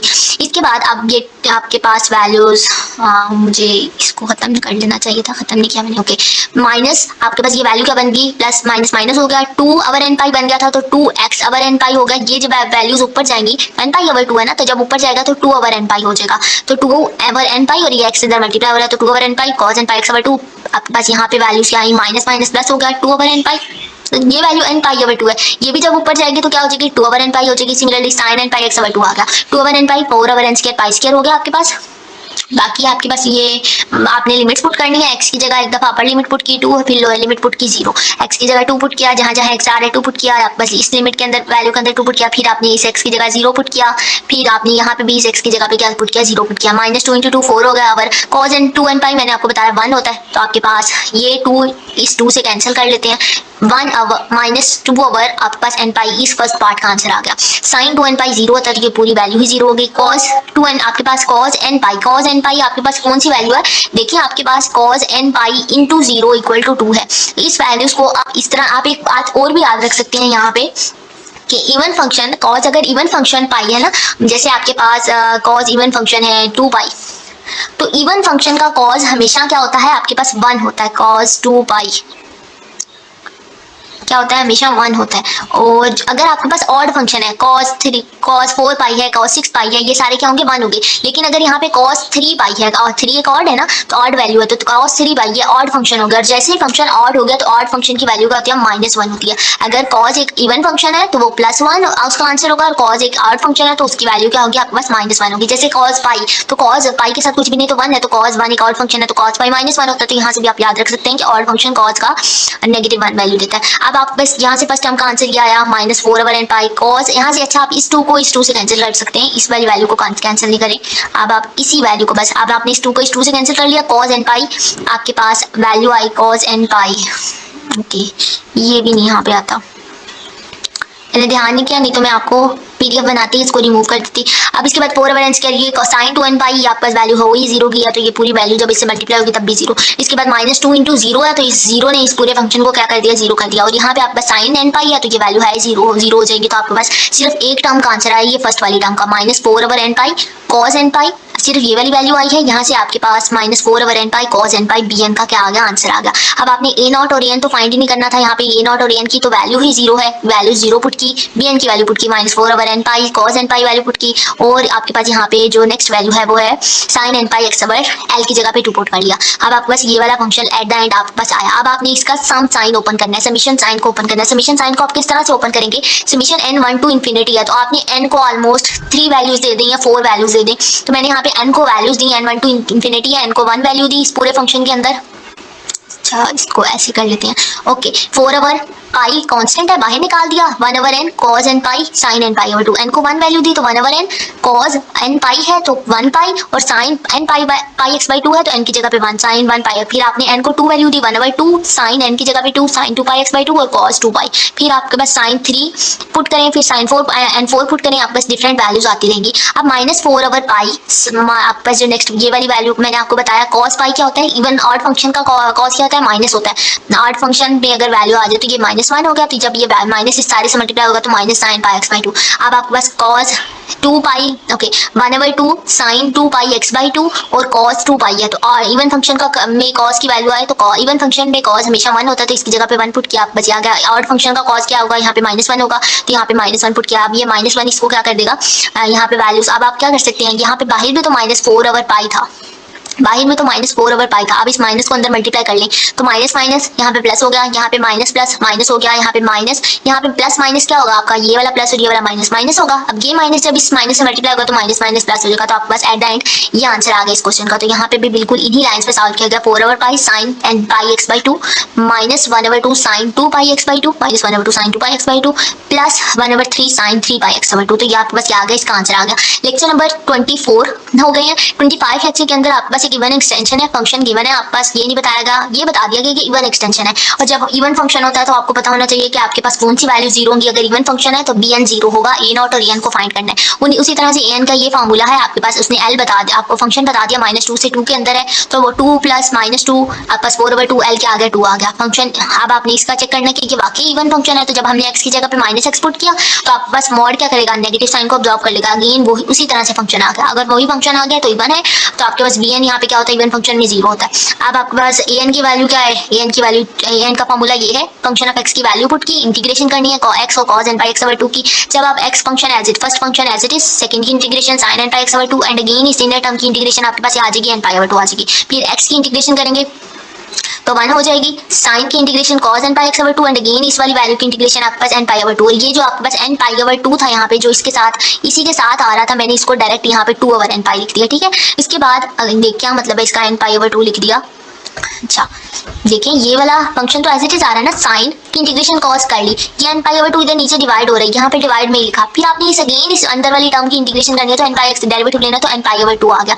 ये जो n पाई ओवर 2 यहाँ पे इसके साथ पहले ही यहाँ पे जो पड़ा हुआ है वो मैंने इसको डायरेक्ट ऊपर लिख दिया था। अब आपने इसकी लिमिट्स पुट करनी है, आप इसको इस तरह से लिखें, लिमिट्स पुट करेंगे -2 से 2 आपके पास लिमिट्स है। लेकिन जब आपके पास फंक्शन जो है वो फंक्शन जब आपका होता है इवन फंक्शन होता है तो आप फंक्शन फॉर्मूले को इस तरह से लिख सकते हैं, 2 into function of x ds, जैसे कि आपने यहाँ पे लिखा है 2 into function of x cos n pi x वगैरह। लेकिन आपके पास a0 का फार्मूला तो ये नहीं ना होता, an का फार्मूला, an का फार्मूला तो आपके पास चेंज होता है। an का फार्मूला अगर मैं आपको एक दफा अगेन दिखा दूं तो आपके लिए बेहतर रहेगा, an 1/l function of x cos n पाई। लेकिन आपका इवन फंक्शन था तो वो 2 into function of x dx होगा, तो 2/l हमने यहाँ पे लिखा। अब आप लिमिट्स पुट करेंगे, जब आप 2/l आपके पास अगर लिमिट्स -2 से 2 होती है ना, तो आपके पास जब आप 2 इंटू फंक्शन ऑफ एक्स कर लेते हैं तो आपके पास लिमिट्स 0 से इस 2 तक चली जाती हैं। तो 0 से 2 जहाँ जहाँ x आ रहा है वहाँ 2 पुट कर लिया, 2 इंटू 2 4, ये sin 2n पाई है, ये वैल्यू तो हो ही 0 गई, ये cos 2n पाई है, ये 1 हो गया। इसके बाद आप बस यहाँ पे जो नेक्स्ट वैल्यू है, जब आप 0 पुट करेंगे तो ये वाला फंक्शन क्या हो गया, 0 हो गया। और जब आप इस फंक्शन के अंदर 0 पुट करेंगे तो ये वाला फंक्शन आपके पास cos n पाई 0 ओवर n पाई ओवर 2, तो आपके पास इसे क्या हो गया, cos देखिए देख लेते हैं जी, cos n पाई, यहाँ पे पहली लिमिट यहाँ पे जब आपने 2 पुट किया तो ये 2 इस 2 से क्या हो जाएगा, कैंसिल हो जाएगा। तो आपके पास यहाँ पे cos n पाई रह गया, तो 2/n पाई cos n पाई आपके पास यहाँ पे वैल्यू रह गई। इसके बाद ये जो 2/n पाई अगेन इससे मल्टीप्लाई होगा तो ये 4/n² पाई स्क्वायर और cos n पाई रह गया। उसके बाद माइनस साइन, जब आपने लिमिट 0 वाली वैल्यू पुट की, 0 पुट किया तो फर्स्ट वैल्यू तो 0 हो गई, यहाँ पे x 0 पुट किया तो ये पूरी वैल्यू 0 होगी। और जब आपने x इस वाले फंक्शन के अंदर x 0 पुट किया तो cos n पाई इंटू 0/2 आपके पास ये आंसर आया। तो देखिए यहाँ से आपके पास इसका आंसर 0/2 आया, तो आपके पास यहाँ से इसका आंसर cos 0 1 होता है तो 1 आ गया, 4/n² pi square as it is आ गया। अब आपके पास 4/n² pi square cos n pi और 4/cos square and 4/n² pi square. अब यहाँ से आप 4/n² पाई स्क्वायर कॉमन ले सकते हैं, cos n पाई -1 आपके पास यहाँ पे वैल्यू आ जाएगी। और cos n पाई की वैल्यू क्या होती है, -1 की पावर n होती है, उसकी वैल्यू पुट की -1 की पावर n। अब आपके पास यहाँ पे ये कौन सा वाला आंसर आया, क्योंकि आपके पास ये सीरीज कौन सी थी, एक इवन फंक्शन था, vn यहाँ पे 0 था। अब आपने यहाँ पे an फाइंड कर, अब आपने इस फंक्शन के अंदर क्या करना है, ये सारी वैल्यूज को पुट कर लेना है, लेकिन पुट करने से पहले आपके पास अभी ए नॉट का आंसर नहीं आया। ए नॉट की वैल्यू को हम फाइंड करेंगे, किस तरह से करेंगे, आपके पास फॉर्मूला है 2/L function of x dx। Function आपका फंक्शन ऑफ x क्या है, x है, तो x की इंटीग्रेशन की x स्क्वायर बाय 2, फिर 2 से कैंसिल हो गया, लिमिट्स पुट करेंगे, अब बस इसका आंसर 2 आएगा। अगर मैं इस 2 के साथ 1 को मल्टीप्लाई कर लूं, मतलब अगर 2 1 से मल्टीप्लाई हो रहा है तो अब बस आंसर तो 2 ही आएगा, आपको समझाने के लिए कर रही हूँ। तो यहाँ पे 2 1 से मल्टीप्लाई हो रहा है, ए नॉट की तरफ जाएगा तो डिवाइड हो जाएगा, तो ए नॉट ओवर 2 का आंसर क्या आ गया, आपके पास 1 आ गया, क्योंकि आपके पास ज्यादा हैंडआउट्स में ए नॉट ओवर 2 है। अगर आप ए नॉट ही लेकर चलेंगे तो आपके पास आंसर 2 होगा, और अगर आप ए नॉट ओवर 2 लेकर जाएंगे तो आपके पास आंसर 1 आएगा। अब आपके पास सारी वैल्यूज आ चुकी है। सारी वैल्यूज आने के बाद आप इस फॉर्मूले के अंदर जो आपका गिवन फॉर्मूला है फोरियर सीरीज का, उसमें पुट करेंगे। ए नॉट ओवर 2 का आंसर 1, ए एन का answer 4/n square pi square minus 1 की पावर n माइनस 1, जो कि हमने यहाँ पे फाइंड आउट किया है यहाँ पे। ओके, ये वाला आंसर। और बी एन आपके पास इस एक्सपेंशन के अंदर है ही 0 है, बी एन 0 हो गया। अब आपके पास ये सारी एक्सपेंशन बनकर आ चुकी है, लेट देन किया है। अब आपने एन को वैल्यूज देनी है। एन को वैल्यूज कौन सी देनी है, 4/पाई के कांस्टेंट बाहर निकाल दिया। एन को 1 वैल्यू देंगे, 2 देंगे, 3 देंगे, up to so on infinity तक है, तो ऑलमोस्ट आप 3 वैल्यूज दे दें तो बेहतर रहेगा। तो देखें, ये एक्सपेंशन मैंने लिख ली, बी एन की वैल्यू मैंने +0 कर दी। अब मैंने एन को 1 वैल्यू देनी है, 4 ओवर एन की जगह पे 1 पुट किया। 1 आपके पास, ओके इसको नहीं लिखे, यहाँ पे आप कंफ्यूज हो जाएंगे। 4/पाई स्क्वायर 1/n स्क्वायर में अंदर मल्टीप्लाई रहेगी, क्योंकि एन तो यहाँ पे कांस्टेंट नहीं है, एन तो वेरी करेगा यहाँ पे, तो 1/1 एन की जगह पे 1 पुट किया, -1 की पावर में एन की जगह पे 1 पुट किया, फिर cos एन की जगह पे 1 पुट किया पाई एक्स, फिर आप 4/पाई स्क्वायर तो 1/n स्क्वायर मैंने सबके साथ अंदर मल्टीप्लाई करा, फिर एन की किया, एन की जगह पे अब आप 2 पुट करेंगे तो 1/2 का स्क्वायर, फिर यहाँ पे -1 का, एन की जगह पे 2 पुट किया, -1 का स्क्वायर, -1, फिर एन की जगह 2 पुट किया तो cos 2 पाई एक्स बाई 2, फिर एन की जगह 3 पुट करना तो 1/n का स्क्वायर था तो 1/3 का स्क्वायर हो गया, एन की जगह पे 3 -1 की पावर 3, और cos एन की जगह पे 3 pi x by 2 plus up to so on. आपके पास इसी तरह से सीरीज चलती जाएंगी। 4/पाई स्क्वायर कांस्टेंट है, वो एज इट इज आ गया, -1 की पावर में 1 तो -1 ही आएगा, तो -2 आपके पास इस वाले पार्ट का आंसर क्या आ गया, -2 आ गया। 1 का स्क्वायर आपके पास 1 ही बन जाएगा ना, तो ये 1 ही रहेगा, ये आंसर -2 आ गया। cos पाई एक्स बाई 2, फिर 1/4 -1 का स्क्वायर आपके पास बनेगा 1, और यहाँ पे -1 आएगा, तो 1 -1 आपके पास वैल्यू 0 हो जाएगी, जिसकी वजह से ये पूरा का पूरा फंक्शन क्या हो जाएगा, 0 हो जाएगा। अब यहाँ पे इस फंक्शन पे आए -1 का क्यूब, तो -1 का क्यूब -1 आएगा, तो -1 आपके पास -2 हो जाएगा, तो -2/3 का स्क्वायर, यहाँ 3 का स्क्वायर आप 9 ओपन भी कर लें तो ठीक है। उसके बाद यहाँ पे मैंने सारी वैल्यूज लिखी, -1 -2 cos 3 pi x by 2 minus first second वाली वैल्यू 0 हो गई है, ये value -2 cos pi x by 2 है, ये वैल्यूज हैं 4/पाई square -2 cos pi x by 2 -2/3 square cos 3 pi x by 2। इसी तरह से अगर आप n4 पुट करेंगे तो अगेन वैल्यू 0 हो जाएगी। और फिर यहाँ पे आप देखें, आपके पास ऑड फॉर 2 3 5 आपके पास इन वैल्यूज के लिए वैल्यूज आ रही हैं। जब आपने n4 पुट किया तो आपके पास आंसर अगेन 0 हो जाएगा। n5 के लिए आपके पास अगेन ये सीरीज अप टू 7 के लिए आएंगी, बाकी वैल्यू 0 होती जाएंगी। 2 अगेन हम यहाँ से कॉमन ले लेंगे। जब आपने इस ऊपर वाली डिनोमिनेटर से 2 कॉमन ले लिया तो -cos pi x by 2 -1/3 square cos 3 pi x by 2 बन गया। यहाँ से भी 2 बाई चला गया, 1/5 square cos 5 pi x by 2। अब आपके पास माइनस, आप यहाँ से कॉमन ले सकते हैं, तो -4 × 2 8 -8/पाई स्क्वायर माइनस प्लस, फिर यहाँ पे माइनस, यहाँ पे माइनस है, माइनस जब कॉमन ले लिया तो यहाँ प्लस हो जाएगा, यहाँ प्लस है तो यहाँ माइनस हो जाएगा। तो यही वाली सीरीज आपके पास एट द एंड आंसर में आई 1 -8/पाई square cos pi x by 2 1 + 1/3 square cos 3 pi x by 2 plus आपके पास यहाँ पे माइनस का साइन है। अच्छा चले, मैंने क्योंकि वाई वाली सीरीज की नहीं है, यहाँ पे माइनस होगा और यहाँ पे फिर प्लस होगा, तो आपके पास plus 1/5 cos 5 pi x by 2 आपके पास इसका आंसर आ चुका है। तो वो पार्शियल आइडेंटिटी के अंदर आपके पास ये थ्योरम आपने प्रूव करना है। क्या कह रहा है कि अगर फोरियर सीरीज कन्वर्ट करती हैं यूनिफॉर्मली फंक्शन ऑफ एक्स को, यूनिफॉर्मली कन्वर्ट करने का मतलब होता है कि वो आपका जो भी फंक्शन है वो आपके पास जितने भी उसके डोमेन के अंदर पॉइंट्स आ रहे हैं उसके ऊपर डिपेंड नहीं कर रहा, does not depend upon the given points of domain. इसका मतलब होता है कि फोरियर सीरीज जो आपका गिवन फंक्शन होगा वो उसको कन्वर्ट कर रहे हैं uniformly to function of X in -L to L, और उसका जो इंटीग्रेशन जो अपर और लोअर लिमिट है वो -L to L है। अब आपने प्रूव करना है कि ये पार्शियल आइडेंटिटी की ये जो एक्सप्रेशन है ये इक्वल है। इसको प्रूव करने के लिए हम यहाँ पे फोरियर सीरीज को ही यूज करेंगे, क्योंकि फोरियर सीरीज आप एफ कन्वर्ट कर रही है ना यूनिफॉर्मली एफ को, तो हम फोरियर सीरीज का ही एक्सप्रेशन यूज करेंगे। अब हम इसके प्रूफ की तरफ चलते हैं। प्रूव करने के लिए हम कोई भी हमारे पास ये जो गिवन फोरियर सीरीज की फॉर्म है, ये जो फोरियर सीरीज की एक्सपेंशन पूरा फार्मूला था, इस वाले फॉर्म को f(x) से ही मल्टीप्लाई कर लेंगे, क्योंकि आपको यहाँ पे f(x) का स्क्वायर चाहिए ना, तो इस फोरियर सीरीज को f(x) से मल्टीप्लाई कर लेंगे और इंटीग्रेट आपके पास हो रही है, उसने कहा है कि कन्वर्ट करेगी यूनिफॉर्मली और -L to L, तो आप उसको इंटीग्रेट करें -L to L, तो हम यहाँ पे इसको इंटीग्रेट भी करेंगे -L to L और मल्टीप्लाई भी करेंगे f(x) के साथ। अब f(x) के साथ मल्टीप्लाई करने के बाद सारी वैल्यूज को देखने के बाद अब आपके पास जो नेक्स्ट है वो क्या बन गया, f(x) का square dx -L to L, ये फंक्शन यहाँ पे बन गया। फिर a0/2 के साथ भी f(x) मल्टीप्लाई हुआ, इस वाले an वाली फॉर्म के साथ भी f(x) मल्टीप्लाई हुआ, और ये bn वाली टर्म के साथ भी f(x) क्या हुआ, मल्टीप्लाई हुआ। an bn कॉन्स्टेंट है, बाहर चले जाएंगे। अब आपके पास ये सारी वैल्यूज आ चुकी हैं। अब आपको an का फार्मूला पता है। अब आपको an का क्या फार्मूला पता है, 1/l function of x cos n pi x over l dx। ठीक हो गया, ये फार्मूला आपके पास। l इधर मल्टीप्लाई और इधर डिवाइड हो रहा है, इधर जाएगा तो क्या हो जाएगा, मल्टीप्लाई हो जाएगा। और a एंड l किसके इक्वल हो गया, इस फंक्शन के इक्वल हो गया। तो अब आपके पास a एंड l की वैल्यू आ गई है, ये कुछ इस तरह। अभी आप देखेंगे कि आपको अब हम इसको लिख क्यों रहे हैं इसी तरह से। ये आपके पास bn का formula function of x sin n pi x over l, तो अब आपके पास bn का फार्मूला भी आप इसको इसी तरह लिखे ना, कंफ्यूज ना हो, मैं लिख देती हूँ उधर bn, यहाँ पे आपके पास बस साइन होगा और उसी तरह से यहाँ पे l डिवाइड हो रहा है, उधर जाके मल्टीप्लाई हो जाएगा। तो आपके पास one function of x sin n pi x over l, यहाँ l जाके जब मल्टीप्लाई होगा तो bn l हो जाएगा। तो इसी तरह से जब आप a नॉट का फार्मूला ओपन करेंगे तो a नॉट क्या होता है, a not 1/l function of x। यहाँ अगर मैं a नॉट कर देती हूँ तो 1/l फंक्शन ऑफ x और ये dx होता है 1/l function of x dx। l इधर डिवाइड हो रहा है, उधर इसके साथ क्रॉस मल्टीप्लाई करेंगे तो a नॉट l हो जाएगा। तो a not l function of x dx आ गया। अब आपके पास a not l bn l और आपके पास ये तीनों वैल्यूज आ गई हैं। अब आप इसको इक्वेशन a के अंदर लिख सकते हैं। क्या लिख सकते हैं, आपके पास देखें f of x dx, इस f of x dx की हमारे पास वैल्यू आ गई a नॉट l। हमने यहाँ पे f of x dx की जगह a नॉट l पुट कर दिया। इस f of x cos n pi x over l का आंसर आ गया आपके पास a n l। f of x cos n pi x over l का आंसर a n l, इस पूरी टर्म की जगह a n l पुट कर लिया और ये वाला a n as it is आ गया। इस वाले फंक्शन का आंसर b n l आया तो यहाँ पे b n l पुट कर लिया। अब आपके पास a naught square by 2 value बन गई, summation sine a square a n square और b n स्क्वायर बन गया। यहाँ पे दोनों टर्म के अंदर l आ रहा है, हम l कॉमन ले सकते हैं। अब आप l को टोटल भी कॉमन ले सकते हैं। आपके पास इन दोनों टर्म्स के अंदर भी l आ रहा है और इस टर्म के अंदर भी l आ रहा है, तो l हमने कॉमन ले लिया, l कॉमन ले लिया, यहाँ l मल्टीप्लाई हो रहा है। इस साइड पे फंक्शन ऑफ x के साथ आके क्या हो जाएगा, डिवाइड हो जाएगा। तो 1/l फंक्शन ऑफ x का स्क्वायर, a नॉट का square, a n square b n square. आपके पास हमने इस आइडेंटिटी को प्रूव कर दिया। तो ये थी आपके पास पार्सेवल्स आइडेंटिटी। इसके रिलेटेड हमारे पास अब एग्जांपल है, एग्जांपल नंबर 20, लेक्चर नंबर 27 के अंदर आपको उसने एक फंक्शन दे दिया। अब आपने इस फंक्शन को प्रूव करना है पार्सेवल्स आइडेंटिटी को यूज करके। किस तरह से आप प्रूव करेंगे, सबसे पहले तो आपको फोरियर सीरीज का फार्मूला अच्छे से पता होना चाहिए। फोरियर सीरीज के अंदर ये जो कोफिशिएंट्स हैं a not a n b n, इनकी वैल्यूज पता, फार्मूलाज पता होना चाहिए। a not 1/l function of x dx है, a n क्या है, b n क्या है, ये पता होना चाहिए।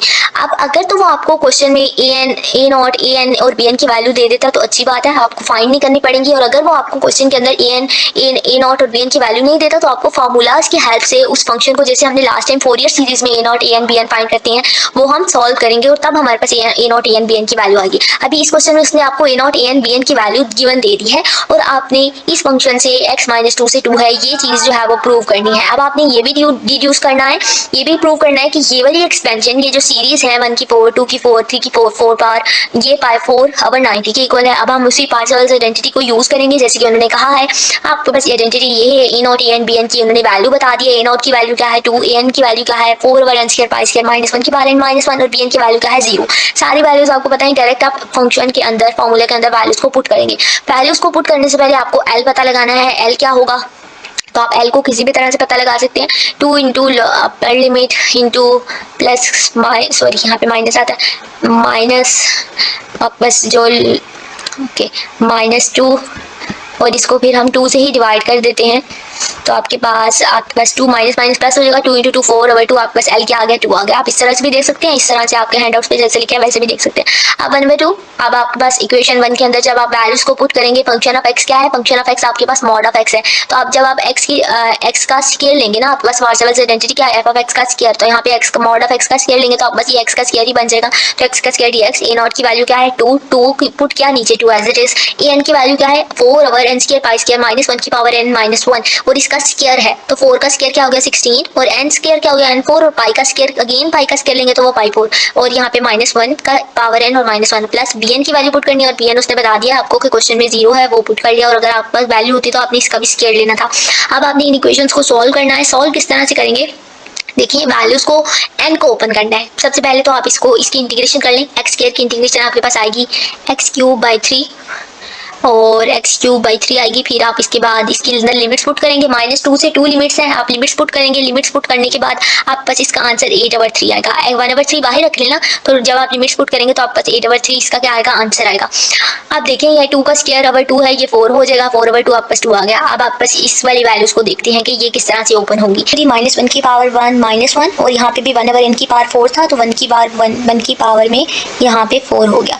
इसके बाद n को 2 वैल्यू दी तो 1/2 की पावर 4 -1 और n की जगह पे 2, -1 की पावर 2 -1 और इस पूरी का स्क्वायर था तो स्क्वायर। फिर इनको 3 वैल्यू दी, 1 की पावर में 3 की पावर 1/3 की पावर में 4 -1 और इसकी पावर में n, तो n की जगह 3 पुट किया तो -1 का क्यूब -1 और इस पूरे का स्क्वायर हो गया।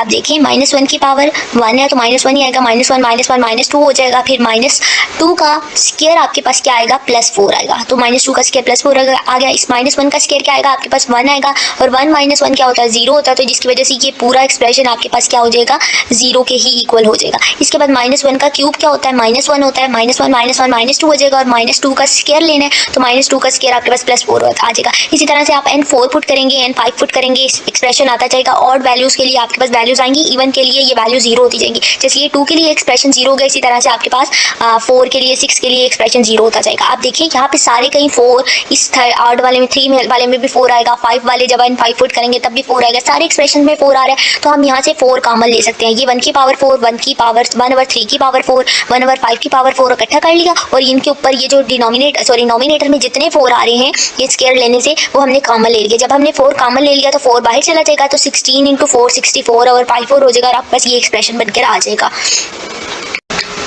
अब यहाँ तक करने के बाद आपने इस एक्सप्रेशन को प्रूव करना है। यहाँ तक हमने इस सारे पार्ट को देखा। जैसे अब आपके पास 8/3 = 2 आ रहा है तो आप 8/3 इस सारे एक्सप्रेशन को सॉल्व करेंगे और फिर ही 4/96 के ये वैल्यू जो है वो इक्वल आएगी।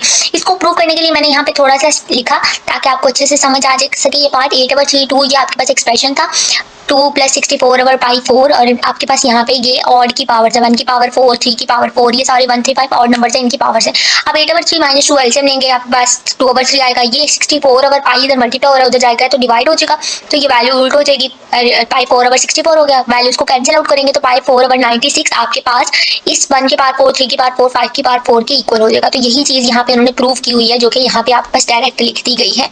ठीक हो गया। अब आपके पास ये चीज प्रूव होगी। इसके बाद आपका इसका जो नेक्स्ट पार्ट था क्वेश्चन का वो ये है कि आपने ये सारी वैल्यूज को डिड्यूस करने का, अब आपने इस वैल्यू को डिड्यूस करना है, ये वाली वैल्यू फाइंड करनी है। आप देखें यहाँ पे आपके पास 1 की पावर 4, 3 की पावर 4, 5 की पावर 4 सारे ऑड नंबर्स की वैल्यूज हैं। ठीक है, ऑड नंबर्स की एक्सपेंशन है, ये सीरीज है। अब आप यहाँ पे आपके पास 1 2 3 अप टू 4 5 6 ये सारे नेचुरल नंबर जा रहे हैं। तो अब हम इस एक्सप्रेशन के अंदर से ऑड वाली टर्म्स को और इवन वाली टर्म्स को सेपरेट आउट कर सकते हैं। 1 की पावर 4 3 1 3 5 वाली अलग कर ली ऑड वाली, और 2 4 6 8 9 वाली अलग कर ली। अब क्यों अलग किए, क्योंकि हमें पता है ऊपर वाली एक्सप्रेशन से कि जो 8 पावर्स की सीरीज, 8 नंबर्स की सीरीज है वो 4/96 के इक्वल है। तो हमने इनको सेपरेट करके इस सीरीज की जगह पे 4/96 लिख लिया। अब इस एक्सप्रेशन से आप 2 की पावर 4 कॉमन ले सकते हैं। किस तरह से, क्योंकि आपके पास डिनोमिनेटर के अंदर 2 की पावर 4 4 4 की पावर 4 2 इजीली कॉमन आ सकता है, तो 2 कॉमन ले लिया।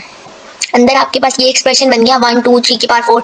अब ये 4/96 हो गया 1/2 की पावर 4, और ये वाला एक्सप्रेशन 1 की पावर 4 2 की पावर 4 3 की पावर 4 क्वेश्चन के अंदर उसने आपको बता दिया कि ये वाला एक्सप्रेशन किसके इक्वल है, s के इक्वल है। तो देखें जो आपको क्वेश्चन में उसने बताया 1 की पावर 4 2 की पावर 4 और 3 की पावर 4 हमने लेट किया था कि वो s के इक्वल है। ठीक हो गया। इस सारे एक्सप्रेशन की जगह ये लेट किया था, इस सारे एक्सप्रेशन की जगह हमने s लिख दिया। अब मैं इसको मजीद सॉल्व करूंगी। हमने इसको सॉल्व कुछ इस तरह से करना है। ये एक्सप्रेशन आपके पास बन रहा है, यहाँ पे ये +1 की पावर 1/2 की पावर 4 ऐसे है, इस साइड पे आएगा तो ये माइनस हो जाएगा। 2 की पावर 4 ओपन कर लिया, 16 होता है 2 की power 4, 2 2 time 4 4 2 time 8 and 8 2 time 16। तो आपके पास इसका एलसीएम लेंगे 16s - s 15s/16 हो गया। यहाँ s के साथ 15/16 मल्टीप्लाई हो रहा है, दूसरी साइड पे जाएगा तो ये 16/15 हो जाएगा। यहाँ 15/16 है, जब इधर आएगा तो डिवाइड हो जाएगा तो 16/15 हो जाएगा। तो आपके पास वैल्यूज को कैंसिल आउट करने के बाद 4/90 इस वैल्यू का इसका आंसर आ जाएगा, जो कि यहाँ पे हमने प्रूव करना था। और यही चीज हमने प्रूव करनी थी कि 1 की पावर 4 2 की पावर 4 3 की पावर 4 किसके इक्वल है, 90 के इक्वल है। और आप जो हमने s लेट किया था वही s यहाँ पे इसके इक्वल हो गया। अब आप इसके बाद यहाँ पे लिख भी दें कि 1 की पावर 4 2 की पावर 4 3 की power 4 plus up to so on 4/90 के इक्वल। इसके बाद जो लेक्चर नंबर 28 है इसके अंदर आपने फोरियर सीरीज को इंटीग्रेशन की हेल्प से सॉल्व करना है। आगे तो हमने फोरियर सीरीज, आपके पास कोई फंक्शन गिवन होता था उसके ऊपर फोरियर सीरीज का फार्मूला लगाते थे और फिर वहाँ पे naught N B N find करते थे, उसको एक्सप्रेशन में पुट करते थे और हमारे पास फोरियर सीरीज से हम सॉल्व कर लेते थे। ठीक हो गया। अब आपने आपके पास जो फंक्शन गिवन होगा उसको इंटीग्रेट करना है टर्म बाई टर्म, उसके ऊपर आपके पास जो भी लिमिट्स गिवन होंगी वो पुट करनी है और फिर आपने बताना है कि फोरियर सीरीज को बाय इंटीग्रेशन भी हम सॉल्व कर सकते हैं। ठीक हो गया। आपके पास जो फंक्शन गिवन है, थ्योरम पहले रीड कर लेते हैं, एमसीक्यूज के लिए भी इंपॉर्टेंट है। Fourier series of a function of x can be integrated bye term from a to x and the resulting series with converge uniformly, आपके पास हम फोरियर सीरीज को जो भी आपका फंक्शन गिवन होगा हम उसको इंटीग्रेट कर सकते हैं by term from A to X, जो भी आपके पास लिमिट गिवन है, और आपके पास उसका रिजल्ट क्या आएगा उस फोरियर सीरीज को इंटीग्रेट करने से, वो सीरीज भी कन्वर्ज करेंगे यूनिफॉर्मली उसी फंक्शन ऑफ एक्स को, और वो फंक्शन ऑफ एक्स क्या होगा, वो पीस वाइज कंटिन्यूस होगा। पीस वाइज कंटिन्यूस को हमने बहुत डिटेल से देखा जब आपने फोरियर सीरीज को स्टार्ट किया। डिटेल से क्या देखा था कि पीस वाइज कंटिन्यूस की डेफिनेशन मैंने आपको बताई थी, किस तरह से आप पीस वाइज कंटिन्यूस फंक्शन को डिफाइन करते हैं। हम पीस वाइज का मतलब क्या होता है आपके पास किसी ग्राफ, फिर बता देती हूँ। ग्राफ के अंदर आप कोई भी ग्राफ बनाते हैं, वहाँ पे आपके पास कुछ स्पेसिफिक पॉइंट ऐसे आते हैं जहाँ पे फंक्शन कंटिन्यूस नहीं रहता, फंक्शन अपनी कंटिन्यूटी को ब्रेक कर देता है, और उन स्पेसिफिक पॉइंट्स के लिए फंक्शन डिसकंटिन्यू होता है। तो आपके पास पीस वाइज कंटिन्यूस फंक्शन की डेफिनेशन भी यही है, it's a function that has at most finite number of finite discontinuities. तो जिन पॉइंट्स पे वो फंक्शन डिसकंटिन्यू हो जाता है उसको आप पीस वाइज कंटिन्यूस फंक्शन कहेंगे। इसके बाद आपके पास ये पहले फंक्शन के लिए, और दूसरी क्या है कि आपके पास जो भी पॉइंट्स हैं ए टू एक्स वो आपके पास इसी इंटरवल के अंदर से आने चाहिए। आप देखिए प्रॉब्लम क्या है, Fourier series F of x x square के इक्वल है, आपने ये प्रूव करना है, और आपके पास एक्स जो है वो 0 से 2 के अंदर है, और आपने ये वैल्यू भी एवेलुएट करनी है कि ये वैल्यू किसके इक्वल आती है। गिवन फंक्शन उसने आपको दे दिया, एक्स दे दिया, अब आपने इस एक्स को एक्स का स्क्वायर बनाना है, इस एक्स को एक्स का स्क्वायर बनाना है, लिमिट्स भी आपको पता है, इंटीग्रेट करेंगे, एक्स को एक्स का स्क्वायर बनाना है, तो आप इस वैल्यू को क्या करेंगे, इस एक्स को इंटीग्रेट करेंगे, तो इजीली आपके पास एक्स का स्क्वायर दोनों साइड से इंटीग्रेट करेंगे, आपके पास इजीली एक्स का स्क्वायर बन जाएगा, एक्स की इंटीग्रेशन एक्स स्क्वायर, और उसकी पावर में जो वैल्यू ऐड करते हैं 1+1 वही नीचे डिवाइड भी कर देते हैं। 4/पाई, आप साइन की इंटीग्रेशन क्या होती है, कॉस पाई, साइन की इंटीग्रेशन होती है माइनस कॉस पाई x/2, ठीक है, और ये जो अगेन पाई x/2 की इंटीग्रेशन करेंगे तो आपके पास पाई/2 यहाँ पे आएगा, डिवाइड में पाई/2 आएगा, और ये पाई/2 जब ऊपर शिफ्ट होगा तो वो 2/पाई हो जाएगा, जब यहाँ पे पाई/2 आएगा, ठीक है। इसके बाद आपके पास जो नेक्स्ट टर्म -1/2 साइन की अगेन इंटीग्रेशन माइनस कॉस होगी, यहाँ पे माइनस कॉस आएगा, और ये माइनस, और ये जो ऑलरेडी इसके बाहर माइनस पड़ा है, माइनस माइनस प्लस हो जाएगा, उन्होंने डायरेक्ट यहाँ पे प्लस लिख दिया, और साइन 2πx/2 की इंटीग्रेशन cos 2πx/2, और अगेन इस इनर टर्म की इंटीग्रेशन 2π/2 आएगी, जो कि ऊपर जाके आपके पास 2/पाई हो जाएगी। 2π/2 आएगी ना, यहाँ पे आपके पास अगर मैं आपको लिख के बताऊँ, यहाँ पे 2π/2 आएगी ना, तो ये उन्होंने यहाँ पे 2 का स्क्वायर करके लिख दिया। सिमिलरली जब आप यहाँ पे आएंगे तो sign integration minus cos 3πx/2, और अगेन इसकी डिनोमिनेटर में 3π/2 आएगा, जो कि 2π/3 हम दोबारा यहाँ नीचे लिखेंगे, और फिर यहाँ पे भी 3 था, जो यहाँ पे भी आपके पास 3 आएगा, तो ये 3 और ये 3 मिलके 3 का स्क्वायर उन्होंने कर दिया, और यहाँ पे साइन की इंटीग्रेशन माइनस cos होगी, तो ये माइनस साइन बाहर, इस तरह से ये सीरीज चलती जा रही है। अब आपने इसकी लिमिट्स पुट करनी है, 0 to x लिमिट्स पुट करनी है, पहले लिमिट पुट करेंगे x, जब x पुट करेंगे तो फंक्शन एज इट इज आ जाएगा, जब 0 पुट करेंगे तो उसकी वैल्यू +1, ठीक है। यहाँ मैंने इसको थोड़ा सा ओपन भी किया, जब आप 0 पुट करेंगे कुछ इस तरह से आपके पास एक्सप्रेशन आएगा, माइनस cos πx/2 +1 इसका आंसर आ जाएगा। सिमिलरली जब आप यहाँ पे भी इसकी वैल्यूज को पुट करेंगे, 2/पाई 1/2 का square as it is, cos 2πx/2 एक दफा एज इट इज, जब x की जगह 0 पुट करेंगे तो आपके पास ये आंसर आ जाएगा। फिर यहाँ पे भी x की जगह 0 पुट करेंगे तो ये आंसर आ जाएगा। ये सारी वैल्यूज को देखने के बाद अब आप एक्सप्रेशन की तरफ चलें, जो आपके पास cos πx/2 +1 का एक्सप्रेशन है वो आप देखिए। यहाँ पे अब आप क्या कर सकते हैं, आपके पास वैल्यूज किस तरह से बन रही हैं, एक आपके पास cos πx/2 की वैल्यूज है, ठीक है, यहाँ पे भी cos πx/2 है, यहाँ पे भी cos 3πx/2 है। देखें क्या हो रहा है, यहाँ पे आपके पास cos जो है वो वैल्यूज, cos की वैल्यूज जो है वो इंक्रीज हो रही है, पहले cos πx/2 था, फिर cos 2πx/2 हो गया, फिर 3πx/2 होगा, अब तो सो ऑन, ये इस तरह से चलता जा रहा है। तो आप यहाँ पे जितनी भी cos वाली टर्म्स हैं वो अलग कर लें, cos 2πx/2, cos 3πx/2, ये सारी अलग कर ली, cos πx/2, cos 2πx/2, cos 3πx/2 separate out कर ली। अब इनके साथ बाहर क्या है, यहाँ पे 1/2 का स्क्वायर है, यहाँ पे इसके साथ 1/3 का स्क्वायर है, और इस वाली टर्म के साथ कोई वैल्यू नहीं है, तो एज इट इज 1/2 का स्क्वायर 1/3 का स्क्वायर आ गया। अब cos वाला एक्सप्रेशन को हमने देख लिया कि हमने ये सारे एक्सप्रेशन को सेपरेट आउट कर लिया है। अब जब आपके पास यहाँ पे सारी टर्म्स के अंदर 2/पाई 2/पाई 2/पाई आ रहे हैं, तो आप 2/पाई को कॉमन ले सकते हैं, तो 2/पाई को कॉमन ले लिया, तो यहाँ पे आपके पास 8/पाई का स्क्वायर बन गया। ये 2 यहाँ पे डिवाइड हो रहा है, जब यहाँ पे ये 2 इधर शिफ्ट होगा तो 8/पाई के स्क्वायर से जब मल्टीप्लाई होगा तो 8 × 2 16/पाई स्क्वायर ये टर्म आ गई, और उसके बाद आपके पास ये सीरीज आएंगी जो कि आपके पास यहाँ पे आ रही है 1/2 का स्क्वायर 1/3 का स्क्वायर, पहली प्लस में, फिर अगली माइनस में, फिर इस तरह से आपके पास प्लस माइनस में ये सीरीज चल रही है, ये आ गया। अब आप इस सीरीज को आपने क्या बनाना था, इस फंक्शन को एक्स का स्क्वायर बनाना था, बना दिया आपने। अब आपने फोरियर सीरीज का फार्मूला यूज करना है। फोरियर सीरीज का फार्मूला आपके पास ये है, a0 n cos n πx/2 bn sin n πx/2। अब आप वैल्यूज को कंपेयर करेंगे, कंपेयर किस तरह से करेंगे, compare above relation with general form. अब आपके पास ये फोरियर सीरीज का फार्मूला, अब आप इसके साथ जब इस फंक्शन को कंपेयर करेंगे तो आपके पास a0/2 का आंसर क्या आएगा, देखें a n cos N pi x over two. तो ये आपके पास कॉज वाली सीरीज, ये वाला फंक्शन इस वाले फंक्शन के साथ कंपेयर हो गया, इक्वल हो गया। ए नॉट ओवर टू ये कांस्टेंट है, इसके साथ आपके पास ये वाला फंक्शन कंपेयर हो गया। Sine N pi x over two की यहाँ पे कोई सीरीज नहीं आई है, तो बी एन यहाँ पे ये वाली वैल्यू क्या हो जाएगी, जीरो हो जाएगी। अब ए नॉट ओवर टू किस वैल्यू के इक्वल हुआ है, इस वाली वैल्यू के, इस सारे पार्ट के इक्वल हुआ। और ए नॉट ओवर टू का फॉर्मूला क्या होता है, one over L function of X D x. अगर आपके पास यहाँ पे सिर्फ ए नॉट लिखा है ना, तो ए नॉट का फॉर्मूला क्या होगा, one over two L function of X D X. ये कंफ्यूज नहीं होना आपने। 16 over pi square 1 minus 1 over 2 square 1 3 square, ये सारा वैल्यूज को कर लिया आपने। अब आपके पास अब आप वैल्यूज को इंटीग्रेट करेंगे किस तरह से, आपको पता है कि 1 over L function of x आपको गिवन है, एक्स है, इंटीग्रेशन की एक्स स्क्वायर ओवर 2 हो गया, 2 बाहर चला, एक्स स्क्वायर की इंटीग्रेशन की एक्स क्यूब ओवर 3 हो गया, 1 ओवर 2 फॉर्मूले का 1 ओवर एल, एल आपके पास 2 है।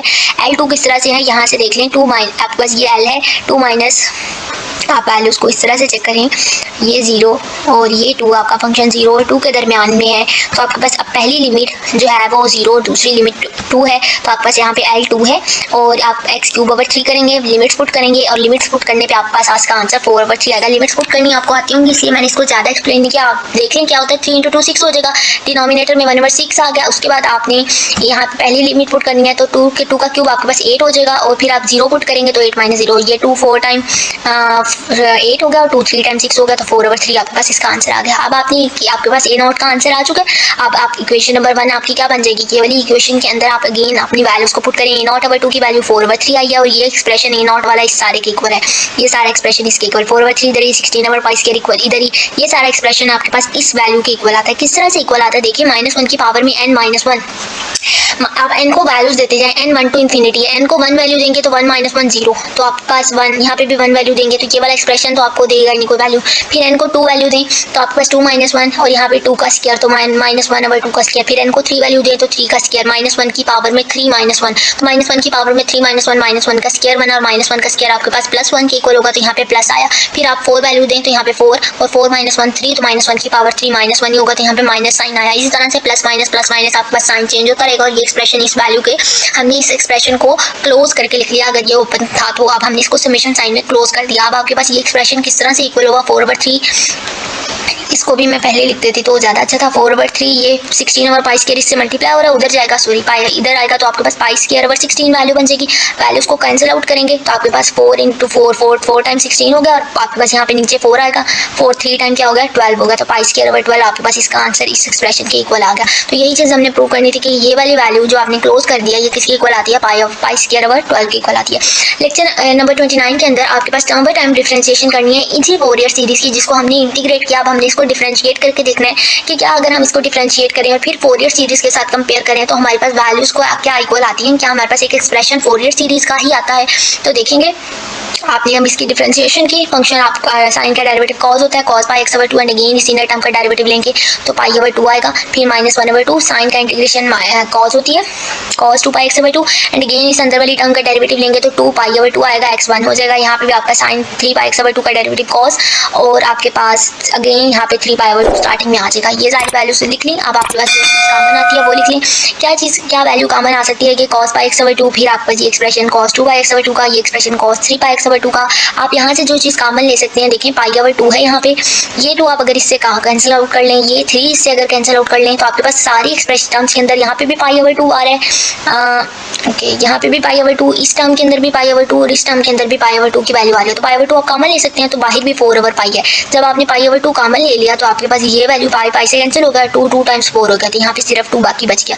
ये एक्सप्रेशन इस तरह से आ गया। अब आप इस cos pi x over 2, cos 2 पाई x over 2, cos 3 pi x over 2 की एक्सप्रेशन को क्लोज करके अगर लिखें तो आपके पास वैल्यूज 1, पहले इसके साथ 1 था, फिर 2, फिर 3, अप टू सो ऑन ऐसे जा रहा है। तो आप यहाँ पे कॉस n पाई एक्स ओवर 2 लिख सकते हैं। अब आपने बताना है कि ये सीरीज जो है वो कन्वर्ज कर रही है कि नहीं कर रही है। तो देखें ये वाला अगर आपके पास ये सीरीज को हमने -1 की पावर n -1 करके लिखा, n को आप जो भी वैल्यू देंगे, जैसे आप n को 1 वैल्यू देते हैं तो कॉस पाई एक्स ओवर 2 -1 की पावर 1 -1 0 हो जाएगा।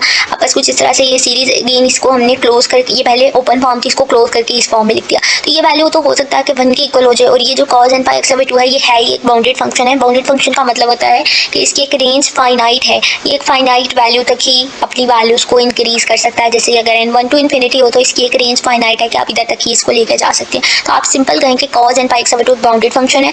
अब आप सीरीज जो है वो कन्वर्ज करती नहीं है और आपके पास इसका मतलब है कि it does not converge uniformly, ये वैल्यू तो जीरो के इक्वल हो ही नहीं सकती। तो term by term differentiation in case of Fourier series possible नहीं है। स्टार्ट करते हैं। हीट फ्लो प्रॉब्लम क्या है, आपके पास सिर्फ एक स्टेटमेंट गिवन है और उस स्टेटमेंट को ही देखते हुए हमने सारी असम्पशंस लेनी है और इसको प्रूव करना है। अब स्टेटमेंट क्या गिवन है, अ बार ऑफ लेंथ, आपके पास एक बार है जिसकी लेंथ l है, whose entire surface is insulated including its end at x is equal to 0 and x is equal to l। अब वो आपके पास जो बार है उसकी इंटायर सरफेस ये होता है आपके पास बार, और इसकी ये जो पूरी सरफेस है वो इंसुलेटेड है और इसका एक and x is equal to 0 हमने कह दिया और दूसरे एंड को हमने x is equal to l कह लिया। अब ये जो x is equal to 0 और x is equal to l होता है ये इसकी बाउंड्री कंडीशंस होती हैं, ठीक है, ये बाउंड्री कंडीशंस होंगी। फिर इनके ऊपर भी अगर आपके पास अभी हम देखेंगे फिर क्या है, बार है ना, अब ये इंसुलेटेड है, इसके एंड्स भी पता चल गए हैं। अब आगे क्या कह रहे हैं, it's initial temperature is f of x, temperature की बात आ गई, मतलब कि आप उस बार के ऊपर से कोई हीट फ्लो हो रही है तो जब टेम्परेचर उसका जो इनिशियल टेम्परेचर है वो f ऑफ x है। उसके बाद then determine the subsequent temperature of the bar. अब initial temperature f of x का क्या मतलब है, ये तो आपके पास है x is equal to 0 x is equal to l, आपके पास होंगे इसकी बाउंड्री कंडीशंस, ठीक हो गया। आप इनिशियल टेम्परेचर का मतलब होता है कि अगर हम इस बार के ऊपर किसी भी पॉइंट के कोई भी एक पॉइंट ले लें और उधर उसका टेम्परेचर चेक करें तो वो उसकी हम कह लेंगे कि इनिशियल वैल्यू आई है। जो इनिशियल टेम्परेचर उसने क्या कहा है, f ऑफ x है। अब इनिशियल टेम्परेचर भी ये पता चल गया f ऑफ x है, टेम्परेचर है मतलब हीट फ्लो हो रही है, तो हम यहाँ पे हीट फ्लो वाली जो आपके पास one dimensional heat condition, one dimensional heat equation है वही यूज़ करेंगे। उससे पहले मैंने आपकी रिकमेंडेड बुक भी ओपन कर ली जहाँ पे उनको बार अंडर कंसिडरेशन उन्होंने एक्सप्लेन किया, ये बार है x is equal to 0 x is equal to l है। अब हम यहाँ पे टेम्परेचर क्योंकि बात कर रहे हैं तो वन डायमेंशनल हीट इक्वेशन की बात करेंगे, partial u by partial t c square partial square u by partial x का स्क्वायर। अगर वो यहाँ पे आपको u इसके सबस्क्रिप्ट में 2 टाइम्स x लिख देता तो इसका भी यही मतलब था partial square u by partial x square, और यहाँ पे वो लिख ले u t, तो ये भी वन डायमेंशनल हीट इक्वेशन ही रहेगी क्योंकि इधर u का derivative with respect to t है और यहाँ u का 2 times derivative with respect to x है। अब देखिए इस सोल्यूशन की तरफ चलते हैं। It is a heat flow boundary value problem जिसमें आपके पास बार के अंदर बार पे हीट फ्लो हो रही है। As we know heat equation is this, C square constant है, यहाँ पे k यूज हो गया, नो प्रॉब्लम, कांस्टेंट कोई भी यूज हो एज इट इज रहना होता है। उसके बाद आपके पास u x of t is less than m, इसका मतलब है कि आपके पास जो जो फंक्शन है x और t का वो एक बाउंडेड फंक्शन है। उसके बाद उसकी जो u x of 0 initial value है, उसका initial temperature f of x है। जब इनिशियल टेम्परेचर है मतलब उसका जो इनिशियल टेम्परेचर वहाँ पे आपके पास t की वैल्यू क्या होती है, 0 होती है, f ऑफ x है।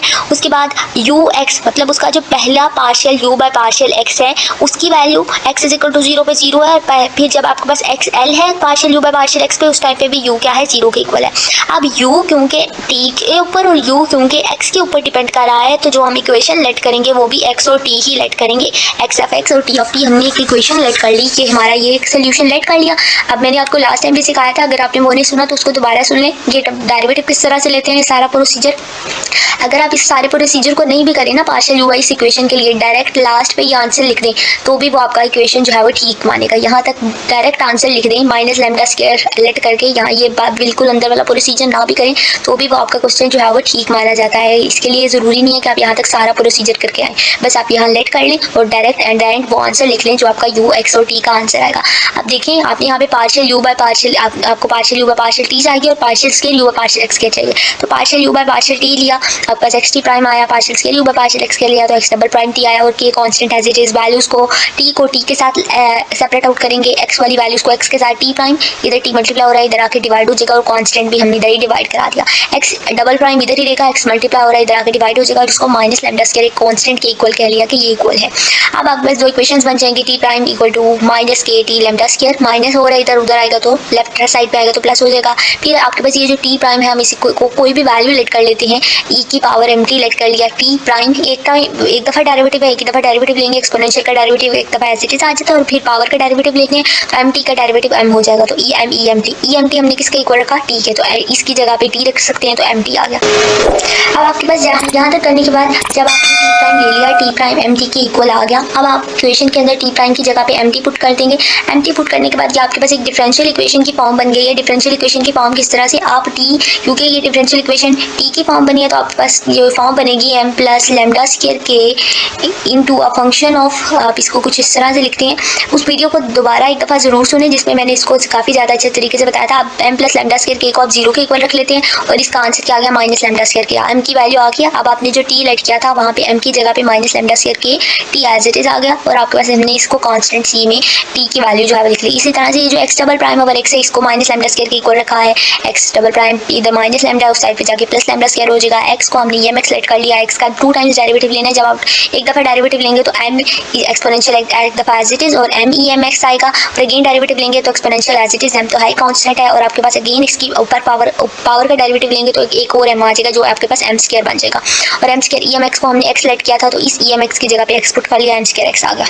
अब x डबल प्राइम की जगह पे m square x lambda square x is it is equal to 0। उसी तरह से जैसे हमने यहाँ पे x की टर्म x की इक्वेशन बन रही है x, तो आप m square plus lambda square into a function of x लिख सकते हैं। तो m की value plus minus lambda iota lambda आ गई और में ax c1 cos bx c2 sin ax या जिस तरह से भी आप वैल्यूज लिख लें। तो देखिए e की पावर में ax आपके पास जो यहाँ पे 0 प्लस माइनस आयोटा लैम्डा आया है, रियल रूट्स तो आए नहीं है, कॉम्प्लेक्स रूट्स आए हैं सिर्फ, तो 0 प्लस माइनस आयोटा लैम्डा आया है। तो आपके पास e की पावर में ax होता है तो ये e की पावर में जो रूट आता है वो रियल रूट आता है। फिर आपके पास ये जो इमेजिनरी रूट्स आते हैं उसको आप लिखते हैं c1, okay c1 cos c1 sin bx c2 cos bx, जैसे पहले cos वाले लिख लें या sin वाले लिख लें नो प्रॉब्लम। c1 cos और आपके पास b की value lambda c1 cos lambda x c2 sin lambda x और आपके पास प्लस माइनस आयोटा लैम्डा है तो एक दफ़ा प्लस लैम्डा वाली वैल्यूज लिखेंगे, एक दफ़ा माइनस लैम्डा वाली। तो आपने प्लस वाली तो इजीली लिख ली, जब आप माइनस वाली लिखेंगे तो यहाँ पे cos minus lambda x plus minus iota sin minus lambda x लिखेंगे। तो ये cos और जब आप यहाँ पे b की जगह पे माइनस लैम्डा पुट करेंगे तो cos क्या करता है, माइनस साइन को ऑब्जॉर्व कर लेता है तो ये माइनस खत्म हो जाएगा और iota sin minus lambda x तो ये माइनस यहाँ पे इसका बाय शिफ्ट हो जाएगा। अब आप लैम्डा वाली cos लैम्डा कॉमन आ रहा है तो a plus B cos lambda x लिख लिया और इमेजिनरी वैल्यूज को सेपरेट आउट कर लिया। अब ये जो a प्लस बी है इसको कैपिटल a का नाम दे दिया और a माइनस बी को कैपिटल b का नाम दे दिया, तो आपके पास x का आंसर भी आ गया। अब x और t दोनों आंसर आ गए, जो आपने इक्वेशन लेट की थी वहाँ पे वैल्यूज को पुट कर लेंगे तो आपका एट द एंड ये एक एक्सप्रेशन बन के आ जाएगा। अब आपको उसने कहा था ux, जब आपके पास आपने इस u का डेरिवेटिव लेना है x की रिस्पेक्ट से, तो जब आप इसका डेरिवेटिव लेंगे एक्सपोनेंशियल की पावर में तो है ही आपके पास t है, ये वाला डेरिवेटिव तो आएगा नहीं। यहाँ पे आपके पास x आ रहा है तो a cos का डेरिवेटिव माइनस साइन हो जाएगा alpha minus sign lambda x और यहाँ पे आपके पास साइन का डेरिवेटिव cos हो जाएगा तो आपके पास बीटा cos लैम्डा x हो जाएगा जब आप इसका डेरिवेटिव लेंगे विद रिस्पेक्ट टू x। तो अब यहाँ तक करने के बाद आपके पास आई थिंक तो यहाँ पे कोई मिस्टेक है, आपने इसको देख लेना है। cos का डेरिवेटिव माइनस साइन हो जाएगा और साइन का डेरिवेटिव यहाँ पे cos हो जाएगा। अब आप बस यहाँ पे बाउंड्री कंडीशन गिवन थी, u हमने लेट की थी कि जब आपके पास यहाँ पे x 0 होगा इस पार्शियल डेरिवेटिव में, जब आप यहाँ पे x 0 पुट करेंगे यहाँ पे तो आपके पास साइन आएगा, ठीक है इसको चेंज कर लें, साइन लैम्डा x आएगा और यहाँ पे आपके पास cos साइन का डेरिवेटिव cos लैम्डा x आएगा। जब आप x 0 पुट करेंगे तो यहाँ पे साइन लैम्डा x की जगह पे 0 तो साइन 0 0 होता है तो ये वैल्यू पूरी खत्म हो जाएगी। यहाँ पे आपके पास cos लैम्डा x की जगह पे 0 पुट करेंगे cos 0 1 होता है तो आपके पास सिर्फ बीटा बाकी बचेगा, बीटा लैम्डा और ये एक्सपोनेंशियल वाली सारी power. Answer eight the and उन्होंने ठीक लिखा है लेकिन ये डेरिवेटिव ठीक नहीं लिए हुए। अब यहाँ पे ये वाला एक्सपोनेंशियल की पावर तो कभी भी 0 नहीं हो सकती है, बीटा यहाँ पे 0 के इक्वल लेट किया जा सकता है। अब आप बीटा की वैल्यू को 0 लेट कर लें। अब आपके पास जो ओरिजिनल ऊपर वाली इक्वेशन होती है ना, पहले हम उसमें वैल्यू पुट करते हैं, यहाँ पे बीटा की वैल्यू 0 पुट करें, आप पास सिर्फ ये फर्स्ट ये वाली टर्म और ये वाली टर्म यहाँ पे रह जाएगी u के फंक्शन में। अब आपने ये फंक्शन ले लिया u, अब इसका अगेन डेरिवेटिव लेंगे। अगेन डेरिवेटिव क्यों लेंगे, आपके पास एक दफ़ा जब ux था वहाँ पे हमने x 0 पुट करना था, फिर हमने इसका अगेन डेरिवेटिव लेना है और वहाँ पे x की जगह पे l पुट करना है। अब आपके पास जो u बना, अब इसका again derivative with respect to x लेंगे, अल्फा एज इट इज, ये एक्सपोनेंशियल की पावर में t है, ये तो है कांस्टेंट है, cos का डेरिवेटिव साइन हो जाएगा माइनस साइन हो जाएगा, माइनस स्टार्टिंग में लैम्डा x आ जाएगा और अगेन इस इनर वाली टर्म का डेरिवेटिव लेंगे तो लैम्डा आएगा जो कि स्टार्ट में उन्होंने लिख लिया। अब आपने x जो बाउंड्री कंडीशन है x की जगह पे l पुट करना है, साइन लैम्डा l हो गया। अब भी आपके पास ये वाला चीज़ तो 0 नहीं हो सकती है, या तो अल्फा 0 हो सकता है या ये साइन लैम्डा l 0 हो सकता है। अगर आप अल्फा 0 कर देंगे तो आपके पास ऊपर वाले एक्सप्रेशन में हम वैल्यू पुट करते हैं ना, जैसे बीटा 0 था तो हमने उस ऊपर वाले एक्सप्रेशन में बीटा की वैल्यू पुट की तो हमारे पास एक नया एक्सप्रेशन आ गया। अब आपके पास अल्फा, अगर हम यहाँ पे इस एक्सप्रेशन के अंदर अल्फा वाली वैल्यू को 0 कर दें तो देखें फिर क्या होगा। अगर अल्फा 0 कर दें इस ऊपर वाले एक्सप्रेशन में, अल्फा को 0 पुट करें तो ये तो पूरा एक्सप्रेशन ही 0 हो जाएगा। इसका मतलब हम अल्फा को भी 0 नहीं रख सकते हैं, तो कौन से एक्सप्रेशन को 0 के इक्वल रखेंगे, साइन लैम्डा l को। तो आपको ये एक बात पता होनी चाहिए ज़रूर कि जो साइन लेमडा एल ये किसके इक्वल होता है, ये साइन एन पाई के इक्वल होता है, या एन पाई कह लें या एम पाई कह लें, तो ये जो साइन एम पाई के इक्वल होता है। अब आपके पास साइन लेमडा एल है, साइन साइन से कैंसिल हो जाएगा, तो एम पाई किसके इक्वल आ जाएगा, एल लेमडा एल के इक्वल आ जाएगा। इसको आपने साथ में लिख लेना, लेमडा की value m pi over l आ गई। अब आपके पास ऊपर वाले एक्सप्रेशन में जहाँ जहाँ लेमडा आया वहाँ वहाँ M pi over L put करेंगे। यहाँ लेमडा स्क्वायर है, M square pi square lambda L square हो जाएगा, यहाँ लेमडा है एम पाई ओवर एल हो जाएगा। तो आपके पास इस अगर आप इस फॉर्म को सुपरपोजिशन प्रिंसिपल की हेल्प से लिखें, अब आपके पास यहाँ पे एक एम कांस्टेंट है, तो एम को हम as a superposition principle Fourier series के अकॉर्डिंग अगर लिखें तो a naught over two Fourier series होती है। यहाँ पे आपको सिर्फ कॉज वाला फंक्शन आ रहा है, तो आप सिर्फ कॉज वाला लिखेंगे, साइन वाला कोई फंक्शन नहीं है, तो इसको एज इट इज ए। अब एम कांस्टेंट है, तो अब हम एम को कह सकते हैं कि अगर हमारा एम 1 टू इन्फिनिटी वेरी कर रहा है तो ए अल्फा को एज एम लिख लिया सुपर सबस्क्रिप्ट में, then M square pi square है, यहाँ पे भी हमने एम को वेरी करा लेना है। अगर हम एम को डिफरेंट वैल्यूज देंगे तो हमारी फंक्शन की यू की वैल्यू जो है वो चेंज होती रहेंगी। अब हम इनिशियल कंडीशन यूज करेंगे जब आपके पास, जब उन्होंने कहा था कि इनिशियल टेम्परेचर जब आपके पास फंक्शन ऑफ एक्स हो तो इनिशियल टेम्परेचर यूज करते हैं जब, तो आपके पास यहाँ पे टी जीरो होता है, तो आप यहाँ पे जहाँ जहाँ टी आ रहा है वहाँ जीरो पुट कर लें। इनिशियल टेम्परेचर जब वो एफ ऑफ एक्स के इक्वल है तो आप alpha naught by two A M, अब यहाँ पे टी आया है ई की पावर में जीरो पुट करेंगे तो ये पूरा एक्सप्रेशन जीरो हो जाएगा, तो ई की पावर में जीरो वन होता है, ये वाली वैल्यू तो वन हो गई। अब आपको सिर्फ ये रह गया cause M pi x over L रह गया। उसके बाद हमने कहा कि ये फंक्शन ऑफ एक्स के इक्वल तो होता है। उसके बाद आपको पता है कि जो ए एन होता है फोरियर सीरीज के अंदर वो किसके इक्वल होता है, a n 1 over 2 over L function of x cos M pi x over l के इक्वल होता है, और ए नॉट ओवर 2 की वैल्यू भी पता है 1 over L function of X D x होता है, और इसकी जो रेंज होती है वो 0 से एल अगर हो तो। 0 से एल क्यों है, मतलब कि आपके पास ये जो फंक्शन आ रहा है वो एक इवन फंक्शन आ रहा है। इवन फंक्शन हो ना जब, तो आप उसको अगर आपके पास पहले लिमिट्स माइनस एल से एल हो और अगर आपका फंक्शन इवन हो जाए तो वो लिमिट्स 0 से एल हो जाती हैं, और जब लिमिट्स 0 से एल हो जाती हैं तो आप उस फंक्शन को भी 2 into function of X D x लिखते हैं, ठीक है। तो 2 इसलिए आपके पास ए एन का फार्मूला तो 1 over L function of x cos M pi x over L होता है, लेकिन जब ये इवन फंक्शन होगा तो 2 over L function of x 2 को मल्टीप्लाई कर देते हैं इसके साथ, तो 2 over L function of x cos M pi x over L हो जाएगा। सिमिलरली ए नॉट ओवर 2 का आंसर ये आ गया। अब आपको ए नॉट ओवर 2 ए एम दोनों की वैल्यूज मिल गई, फार्मूला पता चली, वैल्यूज मिल गई, फार्मूला मिल गया।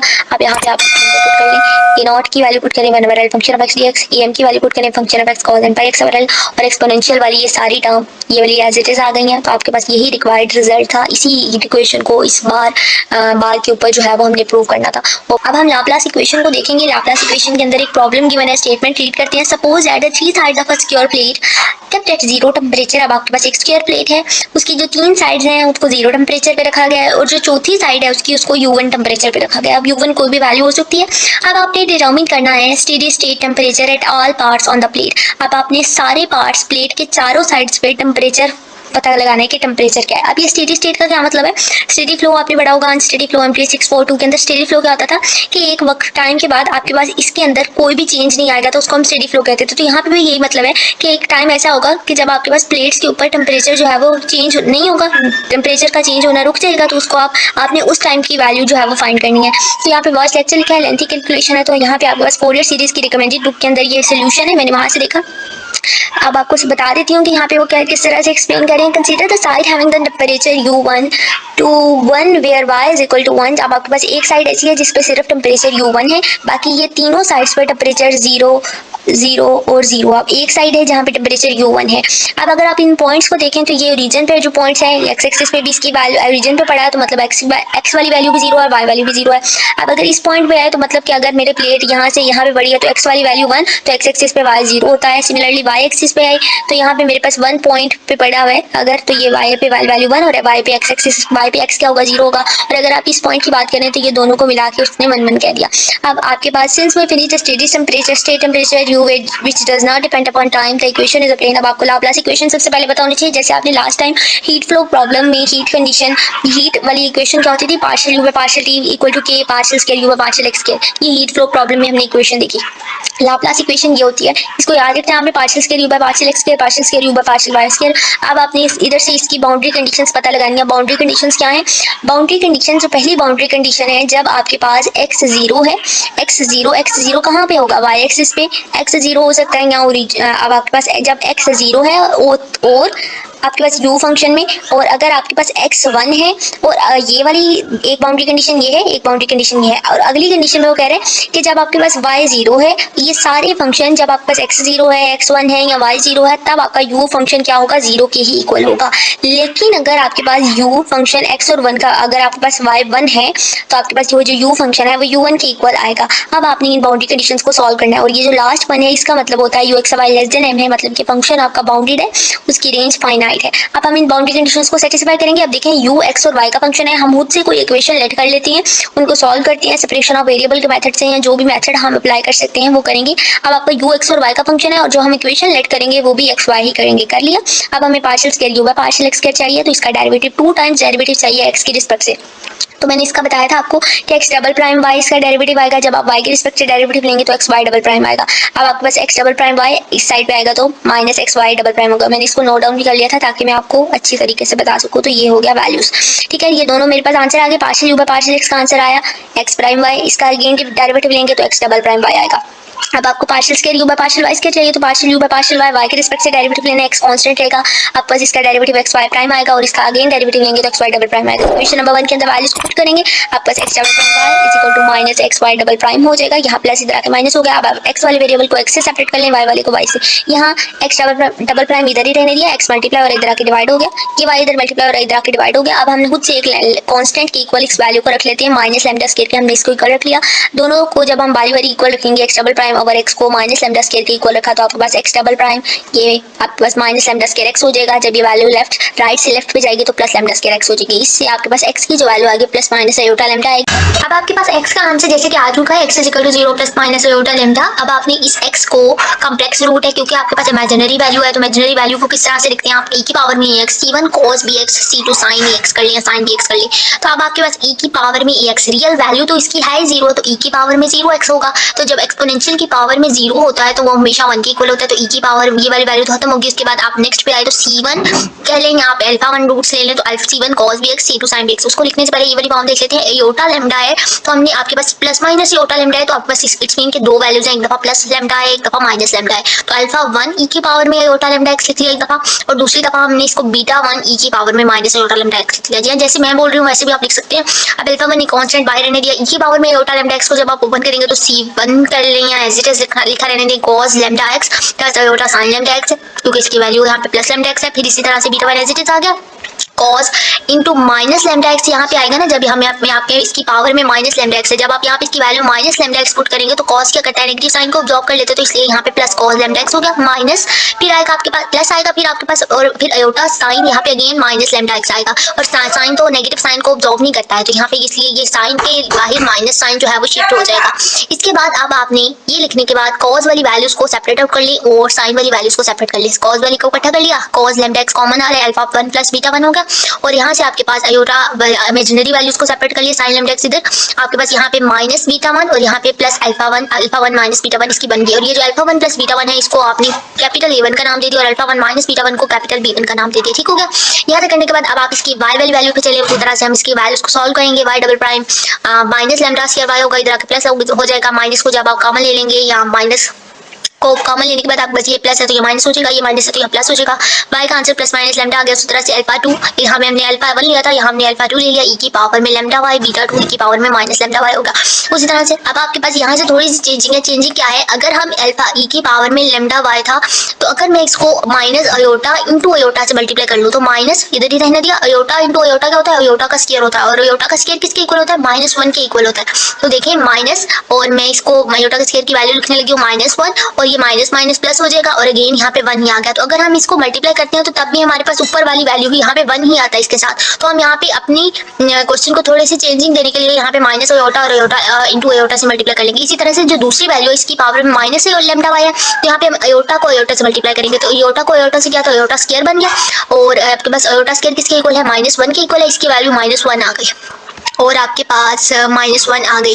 और यहाँ पे ये माइनस साइन ऑलरेडी हमारे पास ऊपर पड़ा हुआ है, तो ये इससे हमने इसको रिप्लेस कर लिया माइनस साइन को। ठीक हो गया।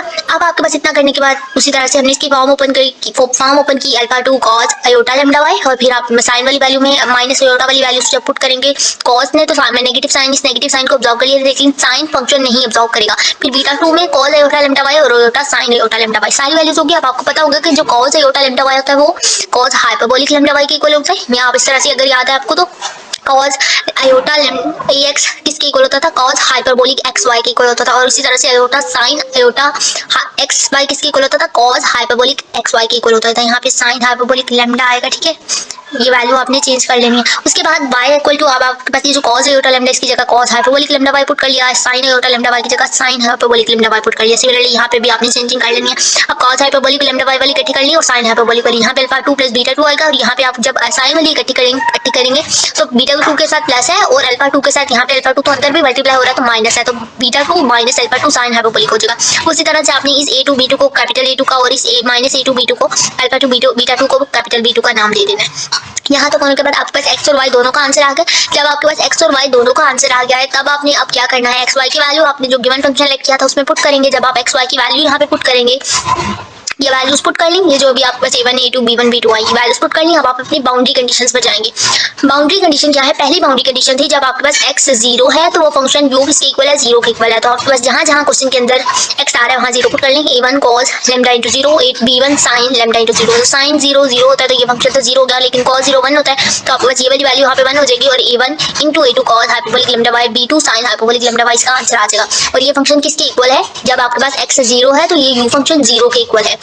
तो आपके पास हमने इस पूरे फंक्शन को 0 के इक्वल रख लिया। अगर आप इस फंक्शन को 0 के इक्वल रखते हैं, अगर आप इस फंक्शन को अपनी ओरिजिनल ऊपर वाली इक्वेशन में 0 के इक्वल रखते हैं तो ये पूरा फंक्शन तो 0 हो जाएगा। इसका मतलब हम इस फंक्शन को 0 के इक्वल रख ही नहीं सकते, इज नॉट इक्वल टू 0। इसका मतलब हम a1 को 0 रख सकते हैं। जब हम a1 को 0 रखेंगे तो ये वैल्यू 0 हो जाएगी और b1 sin लैम्डा x, और आपके पास रिमेनिंग इसका आंसर आ जाएगा। ये इसका आंसर आ गया। अब आपके पास यहाँ पे ये जो b1 है इसको हम अंदर मल्टीप्लाई कर लेते हैं, b1 a2 b2 b1 हो जाएगा। नहीं, ये जो b1 a2 है इसको हम अपनी आसानी के लिए एक न्यू कांस्टेंट का नाम दे देंगे c1 का, और ये जो b2 b1 बना इसको c2 का नेम दे देंगे। क्यों दे दिया, क्योंकि आपके पास जैसे हम जितनी आसानी अपनी आसानी के लिए वैल्यूज को छोटा करते जा रहे हैं ताकि हमारे पास इन कांस्टेंट को फाइंड करना ईजी हो जाए। अब आप अपनी नेक्स्ट आपके पास एक न्यू अगेन फंक्शन आ गया ux ऑफ y का sin lambda x, c1 cos hyperbolic lambda y, c2 sin hyperbolic lambda y, ये वैल्यू आ गया। अब आप अपनी बाउंड्री कंडीशन पे जाएंगे, जो कि बाउंड्री कंडीशन आपकी क्या है, अगर आप इस बाउंड्री कंडीशन पे आए जब आपके पास क्योंकि u x और y का फंक्शन है इस टाइम पे, मतलब आपके पास x एज इट इज और y क्या है यहाँ पे 0 है, तो अब आप अपनी बाउंड्री आपके पास जो वैल्यू इक्वेशन बनी है यहाँ पे आप ये वैल्यू पुट करेंगे u x of 0 sin lambda x, जहाँ जहाँ y आ रहा है वहाँ 0 पुट कर लिया। cos हाइपरबोलिक लैम्डा इंटू 0 को आपने फाइंड कर लिया है। तो इसी तरह से जब आपके पास cos हाइपरबोलिक का फॉर्मूला क्या होता है, e की पावर में x प्लस e की पावर में माइनस x ओवर 2। अब आपके पास यहाँ पे लैम्डा है और लैम्डा y है, तो आप जब आप इसकी वैल्यूज को पुट करेंगे e की पावर में लैम्डा y प्लस e की पावर में माइनस लैम्डा y ओवर 2 कर लेंगे। अब आपके पास y क्या है, 0 है, तो e की पावर में यहाँ पे 0 और यहाँ पे भी e की पावर में माइनस लैम्डा इंटू 0 होगा। और जब भी एक्सपोनेंशियल की पावर में 0 जाता है वो 1 के ही इक्वल होता है, तो 1 प्लस 1 आपके पास बनेगा 1 प्लस 1 ओवर 2 हो जाएगा, और 2 इंटू ओवर 2 आपके पास 1 आ जाएगा। तो cos हाइपरबोलिक लैम्डा इंटू 0 का आंसर आपके पास 1 आ गया, और c1 इंटू 1 आपके पास क्या आ जाएगा, 1 आ जाएगा। इसी तरह से sin हाइपरबोलिक लैम्डा का फॉर्मूला ओपन करेंगे तो e की पावर में x, जब आपके पास cos में प्लस आता है तो sin में बस माइनस का साइन आता है। उसी तरह से आप इसकी वैल्यूज को पुट करेंगे, e की पावर में 0 e की पावर में 0 1 माइनस 1 आपका जिसका आंसर क्या हो जाएगा, 0 हो जाएगा। ये पूरा फंक्शन क्या हो गया, 0 हो गया। अब आपके पास c1 sin लैम्डा x बाकी बच गया। इस कंडीशन के अंदर भी क्या था, जब आपके पास u x of 0 है तब भी u फंक्शन क्या आएगा, 0 ही के ही इक्वल रखना है। तो अब आपने इस फंक्शन को भी 0 के इक्वल रख लिया। आप c1 sin लैम्डा x को 0 के इक्वल रखेंगे। अगर अब आप जो ऊपर इक्वेशन आती है उसमें वैल्यू पुट करते हैं, अगर हम यहाँ पे sin लैम्डा x को इसको 0 इस वाले फंक्शन को 0 के इक्वल रखें और हम यहाँ पे इसकी जगह 0 पुट करते हैं, तो इससे तो हमारा u x of y पूरा फंक्शन ही 0 हो जाएगा। इसका मतलब हम इस वैल्यू को 0 के इक्वल नहीं रख सकते, तो किसको रखेंगे, 0 c1 को 0 रख लेंगे। तो आपके पास ये जब ये टर्म 0 हो जाएगी sin lambda x c2 sin hyperbolic lambda y, हमारे पास इसका आंसर आ जाएगा। ठीक हो गया।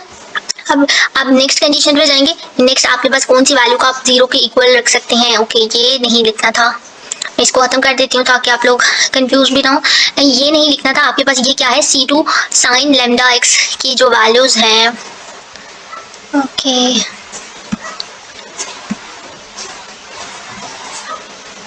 ओके अब आपके पास जो नेक्स्ट बाउंड्री कंडीशन है u one of y is equal to, जब आपके पास x1 है तब आपके पास u फंक्शन किसके इक्वल है, 0 के इक्वल है। तो जब हम इस कंडीशन के अंदर x1 पुट करेंगे sine lambda into 1 sine hyperbolic lambda y as it is, x को 0 1 पुट करना है, पुट कर लिया। अब आप देखिए आप किस तब भी आपने u फंक्शन को किसके इक्वल रख सकते हैं, 0 के इक्वल रख सकते हैं। अब आपके पास जो न्यू इक्वेशन बनी इसको 0 के इक्वल रखा। c2 को अगर हम c2 को 0 के इक्वल रखें तो अगर ऊपर वाली इक्वेशन में c2 की जगह 0 पुट करें तो ये पूरा इक्वेशन ही 0 हो जाएगी। इसका मतलब हम c2 को 0 नहीं रख सकते।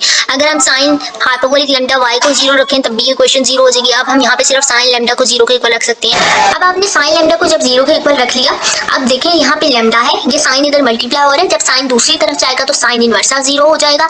अब आप सोचें कि साइन कौन सी वैल्यू के ऊपर 0 होता है। जब आप साइन इनवर्स ऑफ 0 लिखते हैं ना तो उसका मतलब होता है कि साइन कौन सी वैल्यू पे 0 आता है। तो साइन 0 0 होता है, साइन पाई साइन 180 भी 0 होता है। तो हम यहाँ पे कह सकते हैं कि जो साइन इनवर्स ऑफ 0 है वो पाई के इक्वल है। अब अगर आप पाई के साथ कोई भी वैल्यू लगा दें, 1 पाई लिख लें, 2 पाई लिख लें, 3 पाई लिख लें, आपको सो ऑन इन्फिनिटी तक जाएं एंड आपके पास कोई भी नेचुरल नंबर हो, आप कोई भी इसके पाई के साथ वैल्यू लगा दें तो आपके पास वहाँ पे साइन क्या होगा, 0 ही होगा। तो हम कह सकते हैं कि लैम्डा हमारे पास पाई के इक्वल आ गया और एम हमारा एन से बिलोंग करता है नेचुरल नंबर से। आप कोई भी वैल्यूज के साथ लगा दें तो वो वैल्यू जो है वो वहाँ पे साइन जो है वो 0 होगा। अब आपके पास लैम्डा हमने एम पाई निकाल दिया, c2 ये दोनों वैल्यू 0 थी। अब आपके पास जो लैम्डा की वैल्यू आई ऊपर वाली इक्वेशन में पुट करेंगे, c2 साइन लैम्डा की जगह पे एम पाई, साइन हाइपरबोलिक लैम्डा की जगह पे एम पाई y हो गया।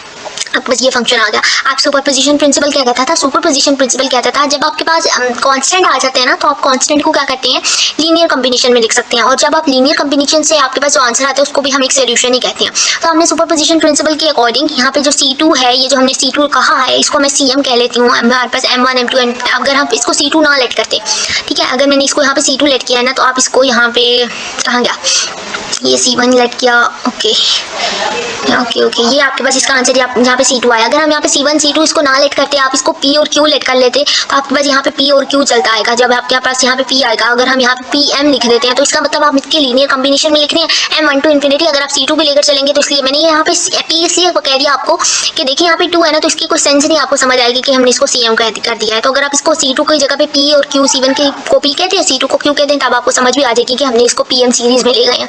अब आपके पास m1 2 3 up to so on जो भी वैल्यूज पुट करेंगे आपके पास एक सीरीज बन गई। आप सुपरपोजिशन प्रिंसिपल के अकॉर्डिंग हमने इसको लिख लिया। अब आपके पास जो नेक्स्ट बाउंड्री कंडीशन है वो क्या है, जब आपके पास u जब फोर्थ प्लेट के ऊपर जब आपके पास y1 है तो वो u1 के इक्वल होगी। जब आपके पास y1 है, अब आपके पास जब यहाँ पे y की जगह पे 1 पुट किया, y की जगह पे 1 पुट करने के बाद इस इक्वेशन को हम क्या कर देंगे, 0 के इक्वल रख लेंगे। जब हम इस इक्वेशन को इस इक्वेशन को u1 के इक्वल रख लेंगे, cm sign m pi x sine hyperbolic m पाई को किसके इक्वल रखेंगे, u1। हम फोरियर सीरीज को के अकॉर्डिंग इस सीरीज को इस फॉर्म में लिख सकते हैं। ये सीरीज की फॉर्म क्या है, हमने bm साइन हाइपरबोलिक m पाई को इधर ही रहने दिया, ये जो समेशन साइन वाली सीरीज इस पार्ट को इधर ही रहने दिया। ये u1 के इक्वल था तो हमने इसको u1 sign m pi x लिख लिया। और अगर ये इवन फंक्शन हो तो हम इसको 2 इंटू फंक्शन लिख सकते हैं। और उसके लिए हमने जो लिमिट्स निकाली वो 0 to 1 निकाली। अगर आप यहाँ पे इसके अकॉर्डिंग वैल्यूज को देख भी लें तो आपके पास यहाँ पे x 0 था, फिर 1 था, तो अब यहाँ पे आपके पास ये जो स्क्वायर प्लेट भी थी ये भी 0 और 1 के अंदर ही थी, 0 और 1 के अंदर ही थी। तो हमने इसकी जो लिमिट्स ली वो 0 to 1 ली। अगर आप इसको इंटीग्रेट कर लें तो इंटीग्रेट करके साइन को अगर आप इंटीग्रेट करें, इंटीग्रेट करने से पहले आप इसको ओपन भी कर सकते हैं, साइन स्क्वायर बना सकते हैं, 1 माइनस कॉस वो फार्मूला बन जाएगा आपके पास। फिर आप इसको इंटीग्रेट इसको साइन स्क्वायर को इसके इक्वल रख लेंगे। जब आप इसका फार्मूला ओपन करेंगे तो ये 1 minus cos m pi over m पाई आएगा। m पाई जो वैल्यूज ऊपर आती हैं वही नीचे आएगी, m पाई आएगी। यहाँ पे इसकी इनर की वैल्यू, फिर इसकी लिमिट पुट कर लें, जहाँ जहाँ x आएगा वहाँ 1 पहले लिमिट पुट करेंगे और फिर 0 पुट करेंगे। अब आपने यहाँ पे काम करना है, इसको अगर आप इसकी इंटीग्रेशन करनी है, फिर इसकी वैल्यूज को अपर लिमिट को लोअर लिमिट को पुट करना है। और आपके पास इसके बाद ये साइन हाइपरबोलिक m पाई इधर मल्टीप्लाई हो रहा है, इधर आके डिवाइड हो जाएगा, आपके पास bm सीरीज का आंसर आ गया। फॉर्म इक्वेशन नंबर 2 और 3 से आपके पास पता चला कि जो ये 2u1, अब आपके पास जो लास्ट इक्वेशन आई है उसमें bm की वैल्यू पुट कर ले। bm की वैल्यू यही है 2u1 ओवर पाई की कांस्टेंट है, इसको बाहर रहने दिया, 1 minus cos m pi sine hyperbolic m पाई, ये वाली वैल्यू इधर आ गई। और इसके अलावा आपके पास ये m इधर आ गया, ये वाला m, एक 2u1 ओवर पाई तो बाहर चला गया। और इसके अलावा ये जो फंक्शन है ये वाला साइन m पाई x इसके डिनोमिनेटर में आ गया। तो हमने इसकी इक्वेशन में आपके पास ये फंक्शन आ गया, तो इस इक्वेशन में सारी वैल्यूज को पुट कर लिया, तो आपके पास एट द एंड आंसर आ गया उस स्क्वायर प्लेट का। Note that this is Dirichlet problem. We are solving Laplacian for u inside a region R where u is specified on the boundary of R। तो ये आपने इसको Laplace equation को solve कर लिया।